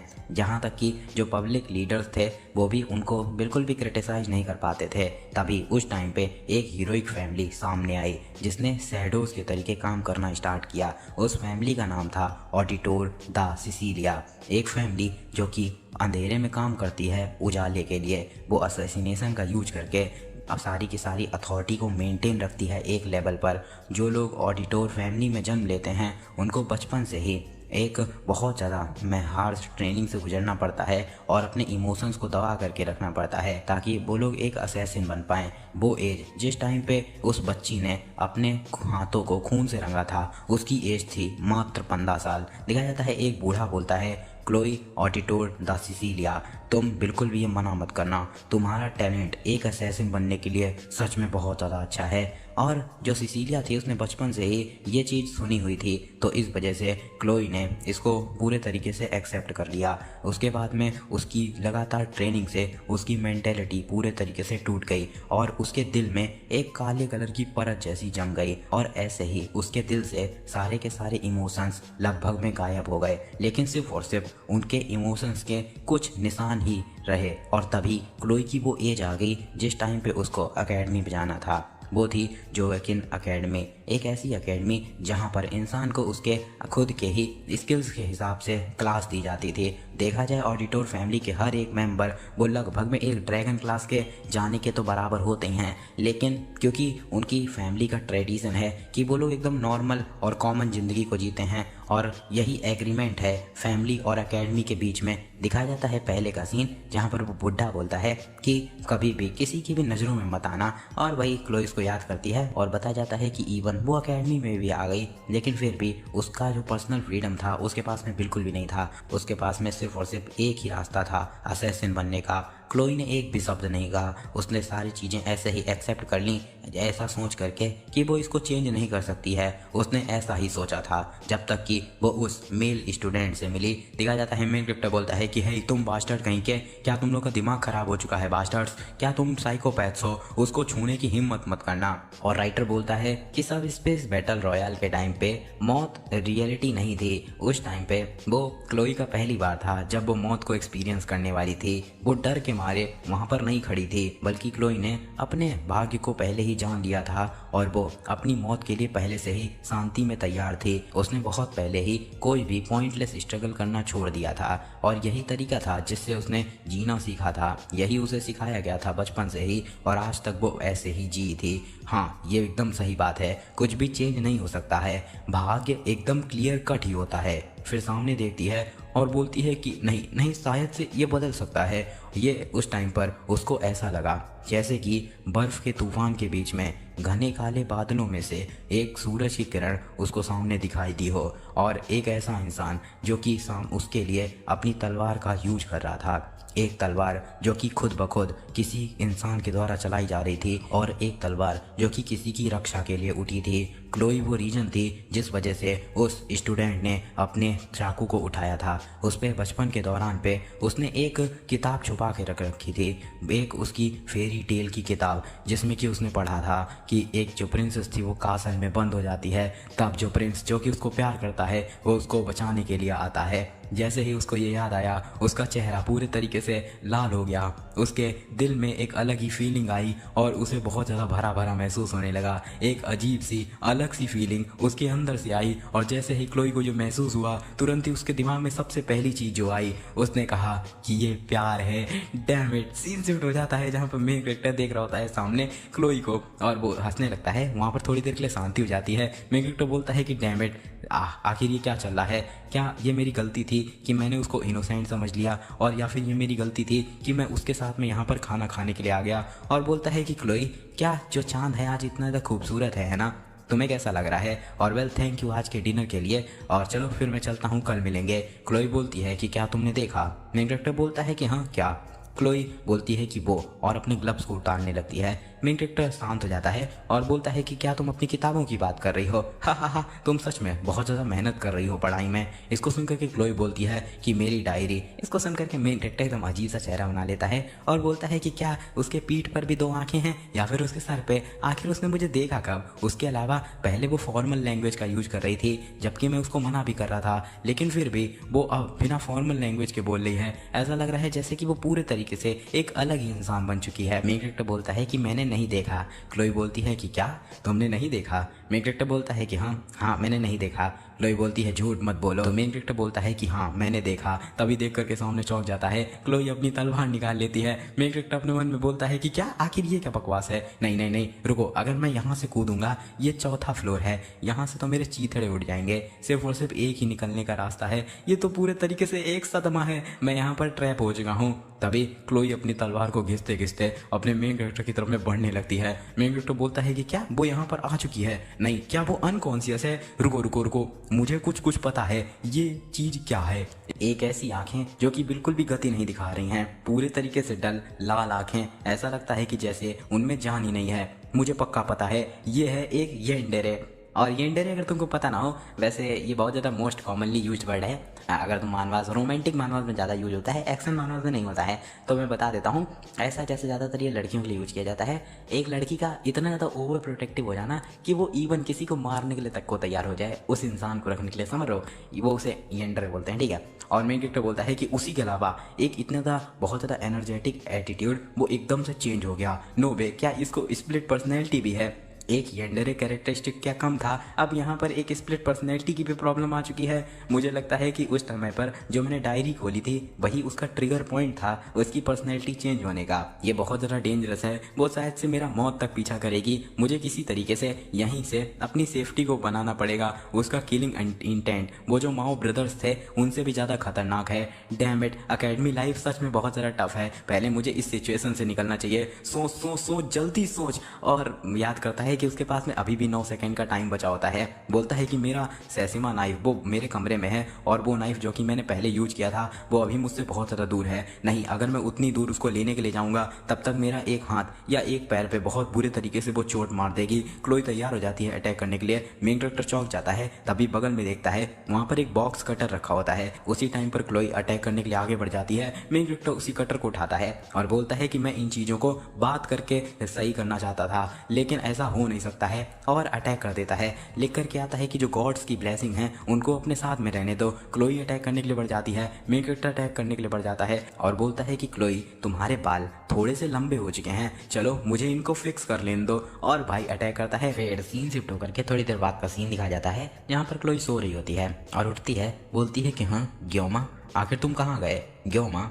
और अपने मन में बोलती है कि मुझे याद है जब कि ग्योमा बाहर देख रहा था खिड़की से, तब मैं छुपके से उसकी तरफ में देख रही थी। उसके बाद में मुझे कुछ याद नहीं है, एक सेकंड मेरा कटाना कहाँ पर है? और अपने कटाना को देखती है, बोलती है कि बहुत अच्छे, ये अच्छी बात है क्योंकि मैं कई बार जब भी कटाना को हैंडल करती हूँ तो पूरे तरीके से अनकॉन्शियस हो जाती हूँ। दिखाया जाता है पहले का सीन जहाँ पर वो बुढ़ा बोलता है कि वेल डन क्लोई, और क्लोई को कुछ भी याद ही नहीं होता है। वो बोलती है कि क्या हो गया? इसको सुनकर के बुढ़ा बोलता है कि उसके बारे में चिंता मत करो, बस अपने असैसिन के टैलेंट को कभी भी मना मत करना, तुम असैसिन बनने के लिए ही पैदा हुई हो। तभी क्लोई अपनी कटाना की तरफ देख करके एकदम से तकिया में मुंह छुपा लेती है और बोलती है क्लोई तुम इडियट कहीं की, आखिर तुम्हें उस समय पर बेहोश होने की क्या जरूरत थी ग्योमा? ग्योमा और शर्माने लगती है और बोलती है कि क्या जब मैं बेहोश थी तब मैंने कुछ गलत इधर उधर का तो नहीं बोल दिया? तभी देखती है कटर को और बोलती है कि आखिर यूटिलिटी नाइफ वो जमीन पर क्यों पड़ा हुआ है। फिर अपने बालों को नोटिस करती है और बोलती है कि ऐसा लगता है कि मेरे बाल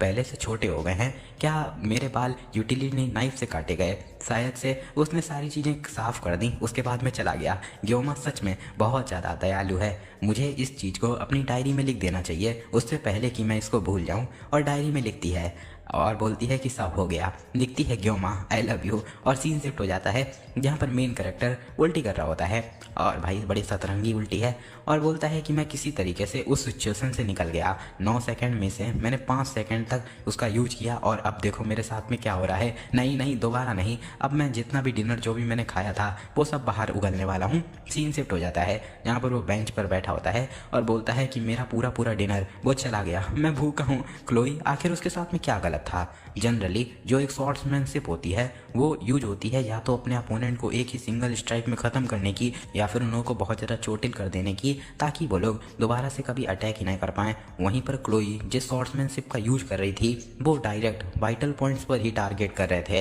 ये ऐसा था कि वो छुप करके अटैक करने में स्पेशलाइज्ड है। अगर मुझ पर छुप करके अटैक होता तो मेरा सर हवा में उड़ रहा होता उस टाइम पर बिना किसी डाउट के। जब उस टाइम पर मुझे लगा कि मेरी ज़िंदगी अब दम पर लगी हुई है तो मैंने बिना सोचे ही उसकी गर्दन पर अटैक कर दिया। लेकिन अच्छी बात यह है कि इन चाकू बहुत ज़्यादा छोटा था, इस वजह से मैंने सिर्फ और सिर्फ उसके बाल ही काटे और मैंने सारा का सारा चीज़ें साफ कर दी थी तो वहाँ पर कुछ भी पता नहीं चलेगा। स्टेबल सेफ्टी और सिक्योरिटी एक साथ मेंटेन करना बिल्कुल भी आसान नहीं होता है। लोग कहते हैं कि ऑर्डिनरी होना वो बहुत ज़्यादा मुश्किल होता है, नहीं ये मुश्किल से भी कहीं ज़्यादा है। इनफैक्ट जब मैं पहली बार इस गेम में गिरा था तो मेरी भी इच्छाएं कुछ कम नहीं थी। मेरे जैसे किसी के लिए जो कि सिंगल सेसिमा नाइफ के दम पर सबसे ज़्यादा ऊंचाई पर पहुंचा हो उसके लिए या फिर किसी भी इंसान के लिए उसकी पसंदीदा चीज़ों को छोड़ना वो कोई आसान बात नहीं होती है। लेकिन सभी लोगों को उनके रोल मिले हुए हैं। द ब्लेसिंग ऑफ मिरेकल्स ये गेम में उस यूनिक ब्लेसिंग का नाम है जो कि इस दुनिया के प्रोटैगनिस्ट को मिली है जिससे कि अभी तक मैं मिला नहीं हूँ। उसी के साथ में ब्लेसिंग ऑफ बेलर जो कि बेलर हो जो कि उनकी है। मुझे याद है ये 2 लेजेंडरी ब्लेसिंग्स हैं इस गेम के अंदर में। इनका लक्ष्य पूरा आसान है, इस दुनिया को डीमन किंग से बचाना। और जो प्रोटेगनिस्ट है उसको द होली सॉर्ड उसी के साथ में द डीमन सॉर्ड बेलमंग दोनों ने ही चूज किया है। उसी के बजाय मेरी बात करी जाए मैं सिर्फ और सिर्फ एक सिंगल सेसिमा नाइफ का यूज कर सकता हूँ। क्या इसके आगे कोई भी एक्सप्लेनेशन की ज़रूरत भी है? फोकस करो। उसके अलावा देखा जाए जब से मैं एकेडमी के अंदर आया हूँ और उसके बाद में मैं अलग अलग कई सारे लोगों से मिला जिनके के बारे में मैंने सोचा भी नहीं था, उससे मैं अपने गोल्स को भूल चुका हूँ। मुझे इंपॉर्टेंट कैरेक्टर्स के बारे में भी सही से कुछ पता नहीं है। उसी के साथ में इस दुनिया की भी मुझे अच्छे से नॉलेज नहीं है। ये लगभग मुझे 1 हफ्ता हो चुका है जब से मैं एकेडमी के अंदर आया हूँ। तो स्टोरी के अनुसार ये लगभग में वही टाइम है जिस टाइम पर मेन कैरेक्टर की जो ब्लेसिंग है वो एक्टिवेट होगी, उसी के साथ में वो इनरोलमेंट प्रोसेस को कंप्लीट करेगा। इसका मतलब ये है कि इस गेम की स्टोरी अब फाइनली स्टार्ट होने वाली है। मुझे जनरल प्लॉट्स तो पता हैं लेकिन मैंने अभी तक एंडिंग्स को नहीं देखा है। मुझे बिलीव नहीं हो रहा है कि मैं इस चीज़ को उस समय पर ध्यान ना देने की वजह से आज रिग्रेट करूँगा। ऑफ कोर्स मुझे ऑफिशियल स्टोरी लाइन थोड़ी दूर तक तो पता है लेकिन डेफिनेटली ये भी एक अच्छा क्लियर एडवांटेज है। और सोचने लगता है जैसे कि 2 रास्ते हैं, लेफ्ट वाले का है ऑफिशियल रूट जिससे कि मैं शांति में अच्छी ज़िंदगी जी पाऊँगा, वहीं पर दूसरा राइट वाला रास्ता है उसके हिसाब से वो एक हिडन रूट है जिससे कि क्या वो एक राजा बन पाएगा या फिर नहीं, ये लिखा होता है। मेन कैरेक्टर बोलता है कि चाहे जो भी हो, चलो अभी के लिए ऑफिशियल रूट को फॉलो करते हैं। अगर चीज़ें मिक्स अप हो गई तो फिर मैं सिर्फ और सिर्फ अपना जो भी अभी तक मेरिट्स मैंने पाए हैं वो सब मैं खो दूंगा। अगर मेरी मेमोरीज मुझे सही बता रही हैं तो फिर अब तीसरे साल के सेकेंड सेमेस्टर में जो दुनिया है वो अब अंधेरे में जाना स्टार्ट करेगी। जैसे ही डीमन रेस एक हीरो के जन्म को सेंस करेगी तो फिर वो लोग एक साथ अपनी फोर्सेस को जमा करके एकेडमी के खिलाफ खड़े हो जाएंगे डीमन लॉर्ड के आदेश के नीचे। और उसके बाद में ये जो चीज़ें हैं आगे और ज़्यादा बढ़ती चली जाएंगी। डीमंस और इंसानों के बीच में एक वर्ल्ड वॉर चालू हो जाएगी। और क्योंकि गेम की स्टोरी वो घिसे पिटे फैंटेसी प्लॉट्स ला रही थी, इसी वजह से मैंने उस टाइम पर ये सोचते हुए इस गेम को डिलीट कर दिया था। और बोलता है कि आखिर ये सभी के सभी लोग एक साथ कैसे मर सकते हैं। मैं उन कैरेक्टर से बहुत ज़्यादा अटैच हो गया था। और उससे भी ज़्यादा डराने वाली चीज़ है कि ये जो खतरनाक सी लड़ाई वो होने वाली है, क्या उसमें मैं भी मरने वाला हूँ? नहीं नहीं नहीं, अभी मेरे पास में 3 साल बचे हुए हैं। बस मुझे अपने गोल्स को रियल सोचने की ज़रूरत है बिना किसी फैंटेसी को बनाए हुए। और मैं सिर्फ यहाँ पर शांति में मर नहीं सकता हूँ इस तरीके से। मुझे ताकतवर बनना पड़ेगा और सर्वाइव करना पड़ेगा। और देखा जाए जो भी बड़े गेम्स होते हैं उनकी हमेशा ही हैप्पी एंडिंग होती है। तो मेरे हिसाब से ये दुनिया भी प्रोटैगनिस्ट के द्वारा बचा ही ली जाएगी। बस मुझे तब तक खुद को प्रोटेक्ट करना है। मैं ऐसे फ्यूचर को नहीं जीना चाहता हूँ जहाँ पर मैं कभी भी जंग में आकर के मारा जा सकता हूँ। इस वजह से मुझे सर्वाइव करने के लिए खुद को ट्रेन करना पड़ेगा बिना ज़्यादा अटेंशन को अपनी तरफ लिए हुए। अगर मैं सभी के लोगों की नज़रों में आ जाऊंगा तो फिर ऐसा हो सकता है कि मुझे भी डीमन आर्मी के खिलाफ फाइट करनी पड़े, जो कि मैं किसी भी हालत में अवॉइड करना चाहता हूं। उसी के साथ में मुझे ब्लेसिंग ऑफ पेनलेस को भी यूज करने के लिए अब केयरफुल रहना पड़ेगा। मैं सेसिमा नाइफ सिर्फ और सिर्फ जब ज़रूरत पड़ती है तभी उसको उठाता हूँ, लेकिन उसके बाद में मेरी बॉडी पर उसके बाद का बर्डन बहुत ज़्यादा पड़ता है। और अपने सिस्टम में पेनलेस की एबिलिटीज़ को देखने लगता है। उसमें कई सारी चीज़ें लिखी होती हैं। मेन कैरेक्टर बोलता है कि ऐसा लगता है कि यहाँ पर कई सारी नई इन्फॉर्मेशन है, फिजिकल, मेंटल, वेपन। उसी के साथ में ये जो नंबर्स हैं लगता है कि ये उनके लेवल और रैंक को रिप्रेजेंट कर रहे हैं। उसी के साथ में ये एसिमिलेशन रेट क्या है और उसी के साथ में ये अननोन सा ऑप्शन क्या है। देखता है वो जो अननोन जैसे 3 बोर्ड लगे होते हैं उनको क्लिक करने की कोशिश करता है। तभी लिख करके आता है सिस्टम की तरफ से कि अभी तक आपकी कंडीशन मीट नहीं हुई है, इस वजह से आपको इसके लिए रिस्ट्रिक्ट किया जाता है। मेन कैरेक्टर बोलता है कि चलो अभी के लिए छोड़ते हैं, ये उतना ज़्यादा जरूरी नहीं है। अब इस मिस्टीरियस सी एबिलिटी में एक और क्वेश्चन जुड़ चुका है। चलो अभी के लिए सबसे ज़्यादा इंपॉर्टेंट चीज़ ये है कि मैं फिजिकल ट्रेनिंग करूं। उसी के साथ में मुझे एक नया वेपन भी लेना पड़ेगा। मैं किसी भी हालत में अकेले ब्लेसिंग ऑफ पेनलेस के लिए सिर्फ और सिर्फ 30 सेकंड के लिए नहीं निर्भर कर सकता हूं। मुझे खुद को भी स्वॉर्ड के साथ में ट्रेन करना पड़ेगा, जो कि स्वॉर्ड गॉड की ब्लेसिंग के साथ में कंडीशन मीट नहीं करती हैं। उसी के साथ में अच्छी बात यह है कि अगले महीने प्रैक्टिकल कॉम्बैट ट्रेनिंग होने वाली है, जिसका कि रिवॉर्ड होने वाला है द मुरे सेम, जो कि एक कटाना है बी रैंक का। और अगर मैं उसको अच्छे तरीके से हैंडल कर पाता हूं तो फिर ये मेरी ग्रेजुएशन के लिए पूरे तरीके से ठीक रहेगा। उसी के साथ में देखा जाए ये किसी भी हालत में स्वॉर्ड गॉड की जो ब्लेसिंग है उससे भी कंडीशन इसकी नहीं मीट होगी, तो फिर मेरे हिसाब से ये कोई भी प्रॉब्लम नहीं होने वाली है। मैंने सोचा नहीं था कि मुझे इतनी सारी चीज़ें करनी है। तभी कोई बोलता है कि है, मेन कैरेक्टर पीछे देखता है, दिखाया जाता है हम लोग को ब्लू वॉल दिखाए जाते हैं। वो दिखाया जाता है एवेल होती है जो कि बोलती है कि ये मेरी जगह है। मेन कैरेक्टर उसकी तरफ में देखने लगता है और खूबसूरत लग रही होती है। मेन कैरेक्टर बस उसको घूरे जा रहा होता है। थोड़ी देर के लिए दोनों एकदम शांत होते हैं। तभी एबेल बोलती है कि हे, क्या तुम उधर से हट सकते हो? मेन कैरेक्टर बोलता है कि ओ, और उधर से खिसक जाता है और बोलता है कि एबेल डैम इट, ये बिल्कुल भी रियल लगी नहीं रही है, चाहे मैं इसको जितनी देर देख पाऊँ। इस वजह से मैं उसको लगातार घूरता ही रह गया बिना रियलाइज करे हुए।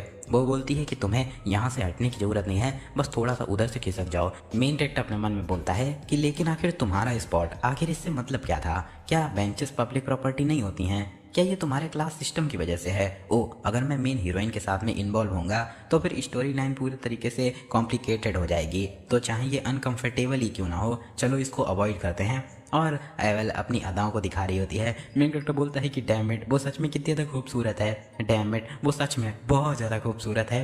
तभी एवेल बोलती है कि यहाँ से तारे बहुत ज़्यादा खूबसूरत दिखते हैं। मेन कैरेक्टर बोलता है कि डैम इट, इसने मुझे चौंका दिया, वैसे तुम भी बहुत ज़्यादा खूबसूरत दिखती हो। और फिर से उसकी तरफ में देखने लगता है। बोलता है कि क्या ये सच में एवेल है, जो कि स्वॉर्ड सैंड की ग्रैंड डॉटर है, जिसको कि मैं जानता हूँ, एक सबसे ज़्यादा हैंडसम प्रोटैगनिस्ट, जिससे कि बात करना बहुत ज़्यादा मुश्किल होता है शुरू में। और बोलती है कि तुम्हारा वेपन भी स्वॉर्ड है ना? इसको सुनकर के कैंग बोलता है कि हाँ, आखिर तुम्हें कैसे पता? एबल बोलती है कि मेरे ग्रैंडफादर ने बताया। मैंने सुना है कि जो स्वॉर्ड मास्टर्स होते हैं उनके आंखों में एक अलग ही लुक होता है। मेन कैरेक्टर्स को देख ही रहा होता है। वो बोलती है कि लो इसको लो, क्या तुम इसको पकड़ने का ट्राई करोगे? इसको सुनकर के मेन कैरेक्टर बोलता है कि ये बिल्कुल भी भारी नहीं लगती है। इसको सुनकर के वो मुंह बना लेती है। मेन कैरेक्टर मन में बोलता है कि क्या ये गुस्सा हो रही है? वैसे ये एक ऐसी इंसान है जिससे कि स्टार्टिंग में बात करना बहुत ज़्यादा मुश्किल होता है। क्या ये सच में एवल ही है? और वो बोलती है कि तुम मुझे जानते हो, है ना? मन में बोलता है कि अब मुझसे ये मत कहना कि वो मुझसे ये शक की वजह से पूछ रही है। हाँ, यहाँ पर कोई भी ऐसा स्टूडेंट ही नहीं होगा इस स्कूल में जो कि एबल के बारे में न जानता हो। और बोलता है कि थोड़ा थोड़ा। इसको सुनकर के एबल बोलती है कि लेकिन मैं तुम्हारे बारे में कुछ नहीं जानती हूँ। इसको सुनकर के मेन कैरेक्टर मन में बोलता है कि तो फिर आखिर तुम क्या चाहती हो कि मैं करूँ? और एबल बोलती है कि ये कुछ ज़्यादा ही बेकार नहीं है कि तुम मेरा नाम जानते हो लेकिन मैं तुम्हारे बारे में कुछ भी नहीं जानती हूँ। इसको सुनकर के मेन कैरेक्टर बोलता है कि हम लोग अभी अभी मिले हैं, तो क्या ये ज़रूरी है कि मैं अपना नाम बताऊँ? इसको सुनकर के वो बोलती है कि तुम कभी भी नहीं कह सकते हो। तुम शायद से डीमन लॉर्ड आर्मी के एक जासूस हो जो कि एक स्टूडेंट के तरीके यहाँ अकेडमी में आया हुआ है, वरना तुम इस जगह पर यहाँ पर बिना किसी रीजन के अकेले क्यों ही होते? इसको सुनकर के मेन कैरेक्टर बोलता है कि हाँ, आखिर इसका मतलब क्या है? और अपने मन में बोलता है अनबिलीवेबल। और बोलता है कि तो आखिर तुम कौन हो? इसको सुनकर के एबल बोलती है कि क्या तुम मुझे देख करके बता नहीं सकते हो कि मैं इस टाइम पर ट्रेनिंग कर रही थी? इसको सुनकर के मेन कैरेक्टर बोलता है कि हाँ, मैं भी एक्सरसाइज कर रहा था। तो वो बोलती है कि क्या आखिर किस तरीके की एक्सरसाइज? मेन कैरेक्टर बोलता है कि ब्रीदिंग की। इसको सुनकर के वो एकदम अजीब सा चेहरा बना लेती है। मेन कैरेक्टर उसके हाथ पर चोट को देखता है और अपने मन में बोलता है कि क्या ये घाव? और वो एकदम से अपने घाव को छुपा लेती है और शर्माने लगती है। मेन कैरेक्टर बोलता है कि तुम सच में बहुत ज़्यादा डेडिकेटेड लगती हो। वो बोलती है कि वेल हाँ, लोग शायद से ये ना समझें कि नाइबलंग फैमिली की ब्लड लाइन इनहेरिट करना कितनी बड़ी बात होती है। मुझे हमेशा ही बेस्ट और परफेक्ट बने रहना पड़ेगा। अगर इवन मुझसे एक छोटी सी भी गलती हो जाती है तो लोग उस पर अटैक करने के लिए बढ़ जाएंगे। तुम जानते हो कि मैं इस बार टॉप स्टूडेंट नहीं थी, है ना? और सच बताऊं तो फिर ये पहली बार है मैं ज़िंदगी में किसी से हारी हूँ। लेकिन क्या तुम्हें पता है? और शर्माने लगती है और स्माइल करते हुए बोलती है कि पता नहीं किसी तरीके से मुझे बहुत ज़्यादा रिफ्रेशिंग लग रहा है। मैं अभी भी क्यूरियस हूँ और मैं ये जानना चाहती हूँ कि आखिर कौन है जिसने कि मुझे बीट किया है टॉप स्टूडेंट बनने में, क्योंकि अगली बार जब भी मैं उससे मिलूंगी तो फिर उसको हरा करके उसको ख़त्म कर दूंगी। इसको सुनकर के मेन कैरेक्टर बोलता है कि हाँ, तुम्हें उसको ख़त्म करने की ज़रूरत नहीं है। इसको सुनकर के नाइबलंग बोलती है कि ये एक गर्व का मामला है और मैंने अपने ग्रैंडफादर से इवन भीख तक मांगी लेकिन उन्होंने ये बताया कि वो हम लोग की क्लास में तक नहीं है। उसके अलावा उन लोगों ने टॉप स्टूडेंट की कसम खाने वाली सेरेमनी को भी हटा दिया। आखिर सेकंड प्लेस वाला एक स्टूडेंट इस चीज़ को कैसे मान सकता है? और देखो यार, एबल के वो देखो सर पे 2 एंटीना लगे हुए हैं। और एबल बोलती है कि देखो यहाँ पे मैं हूँ जो कि इन सभी के बारे में बातें कर रही हूँ, एक ऐसे इंसान से जिससे कि मैं अभी अभी मिली हूँ। इसको सुनकर के कैंग बोलता है कि तो फिर आखिर तुम मुझे ये क्यों बता रही हो? इसको सुनकर के एबल बोलती है कि हाँ, तुम क्या कह रहे हो? क्योंकि तुम बहुत ज़्यादा कमज़ोर लगते हो। और भाई लिटरल देखो यार, तुम छोड़ो, तुम ले जाओ यार मीडिया, ठीक है? तुम लोग कह रहे थे कि मीडिया तुम्हें चाहिए, ठीक है, ले जाओ मीडिया, ठीक है, ये मेरी, ठीक है, दैट शिट। बोलती है हमारी फैमिली का मोटो है कि ताकतवर के प्रति स्ट्रिक्ट रहो और वीक के प्रति दयालु रहो। और हमारे क्लास में जितने भी स्टूडेंट हैं वो बिल्कुल भी इंटरेस्टिंग ही नहीं हैं, इसी वजह से मेरे कोई भी दोस्त ही नहीं हैं। मेन कैरेक्टर बोलता है कि तो अब मुझे समझ में आ रहा है कि ये प्रोटैगनिस्ट के लिए इतना ज़्यादा कोल्ड क्यों बर्ताव करती थी। और वो बोलती है कि चलो अब मेरे हिसाब से मुझे जाना चाहिए। मेन कैरेक्टर बोलता है कि ओ बाय बाय, और वो एकदम शांति में वहीं पर फिर बैठी रहती है। फिर उठते हुए बोलती है कि हे, आखिर तुम मुझे अपना नाम कब बताने वाले हो? मेन कैरेक्टर बोलता है कि नहीं, मैं नहीं बताना चाहता हूँ। वो गुस्से में बोलती है कि हे। फिर वहाँ से सीन शिफ्ट होकर के क्लास का सीन दिखा जाता है। यहाँ पर मेन कैरेक्टर बताता है कि मेरी एकेडमी की ज़िंदगी बहुत ज़्यादा शांति से और लगातार बीत रही है। क्लोई भी क्लास में बहुत ज़्यादा घुल मिल गई है और उसने कई सारे दोस्त बना लिए हैं। वहीं दूसरी तरफ मैं क्लोई को एनकाउंटर करने के डर से उससे आई कांटेक्ट तक अवॉइड कर रहा हूँ। कभी कभी जब हम लोग की आंखें मिलती हैं तो क्लोई के नए दोस्त मेरी तरफ बड़े ही कोल्ड बर्ताव से घूरते हैं, लेकिन अब मुझे उन घूरने वाली आंखों से अब डर नहीं लगता है क्योंकि अब मुझे इसकी आदत पड़ गई है। वैसे मैं ही इस टाइगर क्लास में अकेला एक एक्सेप्शनल स्टूडेंट नहीं हूँ। यहाँ पर जो लोग हैं वो बहुत ज़्यादा कम हैं, बस इतना ही है। और ज़्यादातर जो लोग हैं वो खुद को बहुत ज़्यादा कम समझते हैं। शायद से ये इन्फीरियोरिटी कॉम्प्लेक्स के कारण है। और सोचा जाए तो फिर मैं बहुत ज़्यादा खुश हूँ कि मैंने कोई भी हायर क्लास को चूज़ नहीं किया। देखा जाए तो इसी टाइम के दौरान जो स्टार क्लास और ड्रैगन क्लास के स्टूडेंट हैं वो लोग पॉलिटिकल फाइट करेंगे। इवन गेम खेलने पर भी वो चीज़ एकदम पकाऊ ही लगती थी। लेकिन अब जब मैं एक कॉमनर हूँ, अगर मैं उस क्लास में पहुँच तक जाता तो फिर सच में मेरी हालत पूरे तरीके से ख़राब हो जाती। आखिर मुझे आज क्या खाना चाहिए? एनीवे वैसे मैं अब बहुत अच्छे तरीके से खाना खा पा रहा हूँ। दिखाया जाता है पहले का सीन जहाँ पर मीडिया उसको एक ब्लैक कार्ड देती है और बोलती है कि ये तुम्हारा रिवॉर्ड है एक टॉप स्टूडेंट के तरीके, वैसे ये मुझे तुम्हें पहले ही दे देना चाहिए था, सॉरी डिले के लिए। दिखाया जाता है वो फैकल्टी कार्ड होता है। मेन कैरेक्टर बोलता है कि ये एक इतना बड़ा फेवर है जो कि इवन मैं डायरेक्टर के ऑफिस के बाहर 3 महीने तक सर झुका के खड़ा भी रहता तब भी मुझे नहीं मिलता, और प्रैक्टिस ट्रेनिंग जल्द ही स्टार्ट होने वाली है। सच बताऊं तो मैं बहुत ज़्यादा खुश हूं, और सोचा जाए तो फिर मैं अपने स्टूडेंट की जो ड्यूटीज़ हैं बहुत अच्छे तरीके से निभा रहा हूं। उसके अलावा मैं मेन सिनेरियो में कोई भी निगेटिव इम्पैक्ट भी नहीं डाल रहा हूं। बहुत अच्छे, चलो अब ऐसे ही लगातार 3 साल तक करते रहते हैं। अगर हम ऐसा करते रहेंगे तो फिर मैं उस फ्यूचर को देख पाऊंगा जो कि मैंने इमेजिन किया है। और सीन शिफ्ट हो जाता है जहाँ पर टीचर पढ़ा रहा होता है और बोलता है कि 700 साल पहले जो डीमन वॉर थी वो हुई थी। जो हीरो बेलर थे जो कि थे उन्होंने सेंस किया कि आगे के जनरेशन को हीरोज की ज़रूरत है। इसी वजह से उन्होंने अपने 7 डिसाइपल के साथ में इस अकेडमी को इस्टेब्लिश किया। मेन कैरेक्टर बोलता है कि ये चीज़ थोड़ी थोड़ी पहचानी हुई लग रही है। द फाउंडिंग हीरो बेलर होकिन, पहले इसका नाम जोकिन बताया गया था, अब बदल करके होकिन कर दिया गया, ठीक है। और मेन कैरेक्टर बोलता है कि वो जो राइट हैंड मैन था डीमन लॉर्ड का उसके खिलाफ चले गए थे, फर्स्ट लीगन कमांडर लाइकन के खिलाफ। उसके बाद में 20 साल की खूनी लड़ाई के बाद में फाइनली जो हीरो थे वो जीत ही गए। लेकिन उस टाइम पर होकिन ने अपना एक हाथ खो दिया और वो दोबारा कभी भी किसी भी बैटल में पार्टिसिपेट नहीं कर पाए, और आसपास की चीज़ें पूरे तरीके से चीखों से भरी हुई थी। उस लड़ाई में कोई भी ऐसा नहीं कह सकता था कि किसी की क्लियरली एक विक्ट्री हुई है। इसी वजह से इंसानों और डीमंस ने एक समझौता किया कि बिना किसी भी ठोस कारण के कोई भी एक दूसरे पर फाइट नहीं करेगा। उसके बाद में हीरो होकिन ने इस अकेडमी को एस्टेब्लिश किया, होकिन अकेडमी, ताकि वो आगे के सक्सेसर्स को ट्रेन कर पाए। और वो टीचर बोलता है कि उसी एग्रीमेंट के कारण ही हम लोग ये जो 700 साल की लंबी अशांति है उसको देख पा रहे हैं। इसको सुनकर के कोई स्टूडेंट बोलता है कि क्या हम लोग के मरने से पहले हम लोग कोई जंग देखेंगे। इसको सुनकर के दूसरा बच्चा बोलता है कि क्या जंग, आखिर तुम ये कैसी बात कर रहे हो, ये 21वीं शताब्दी है, मुझे तो इस बारे में और चिंता है कि कल मैं क्या पहनूंगा। मेन कैरेक्टर बोलता है कि 700 साल की शांति, मैं ही एक अकेला इंसान हूँ जो कि जानता हूँ कि ये जो शांति है वो जल्द ही खत्म होने वाली है। अब सभी लोगों को ये जो शांति है वो एकदम सच्चाई लगने लगी है। मैं एटलीस्ट मीडिया को एक हिंट तो देना चाहता हूँ, लेकिन अगर ऐसा हुआ तो फिर उसको कुछ मैंने जो कि देखे भी नहीं होंगे ऐसे कुछ रिजल्ट आ सकते हैं। वो हमेशा ये कहती रहती है कि वो अकेडमी डायरेक्टर की पोजीशन को जितना जल्दी से जल्दी हो पाए उतना जल्दी छोड़ना चाहती है, लेकिन मीडिया ही होगी जो कि पहला इंसान होगा जो कि स्टोरी में एबनॉर्मेलिटीज़ को डिटेक्ट करेगा। उसकी यूनिक डिवाइन एबिलिटी के साथ में पोइट ब्लेसिंग अपने स्टूडेंट को प्रोटेक्ट करने के लिए वही होगी 7 स्टार हीरोज़ में से एक जो कि सबसे पहले फ्रंट लाइंस में जाकर के फाइट करेगी। मैंने गेम को इतना दूर तक खेला तो नहीं था, लेकिन एक दिन जब मैं चेक कर रहा था तब मैंने देखा था कि वही थी 7 स्टार हीरोज़ में से पहली जो कि डीमन लॉर्ड आर्मी के खिलाफ बैटल में सेक्रीफाइस हुई थी। दिखाया जाता है वो मेन कैरेक्टर देख रहा होता है और बोलता है कि तो वो मर गई। प्रेजेंट टाइम में मेन कैरेक्टर बोलता है कि ये ज़्यादा अच्छा रहेगा कि अगर उसको इसके बारे में नहीं पता होगा, शायद से वो मारी तो नहीं जाएगी। और टीचर बोलता है कि क्लास यहीं पर ख़त्म होती है, 2 हफ्तों बाद तुम्हारा मिड टर्म एग्जाम होगा। फिर सभी बच्चे वहाँ से जाने लगते हैं और बोलते हैं कि वाओ अमेजिंग, हाहा क्या ये सच में रियल है। मेन कैरेक्टर बोलता है कि आखिर ये कैसी आवाज़ें हो रही हैं।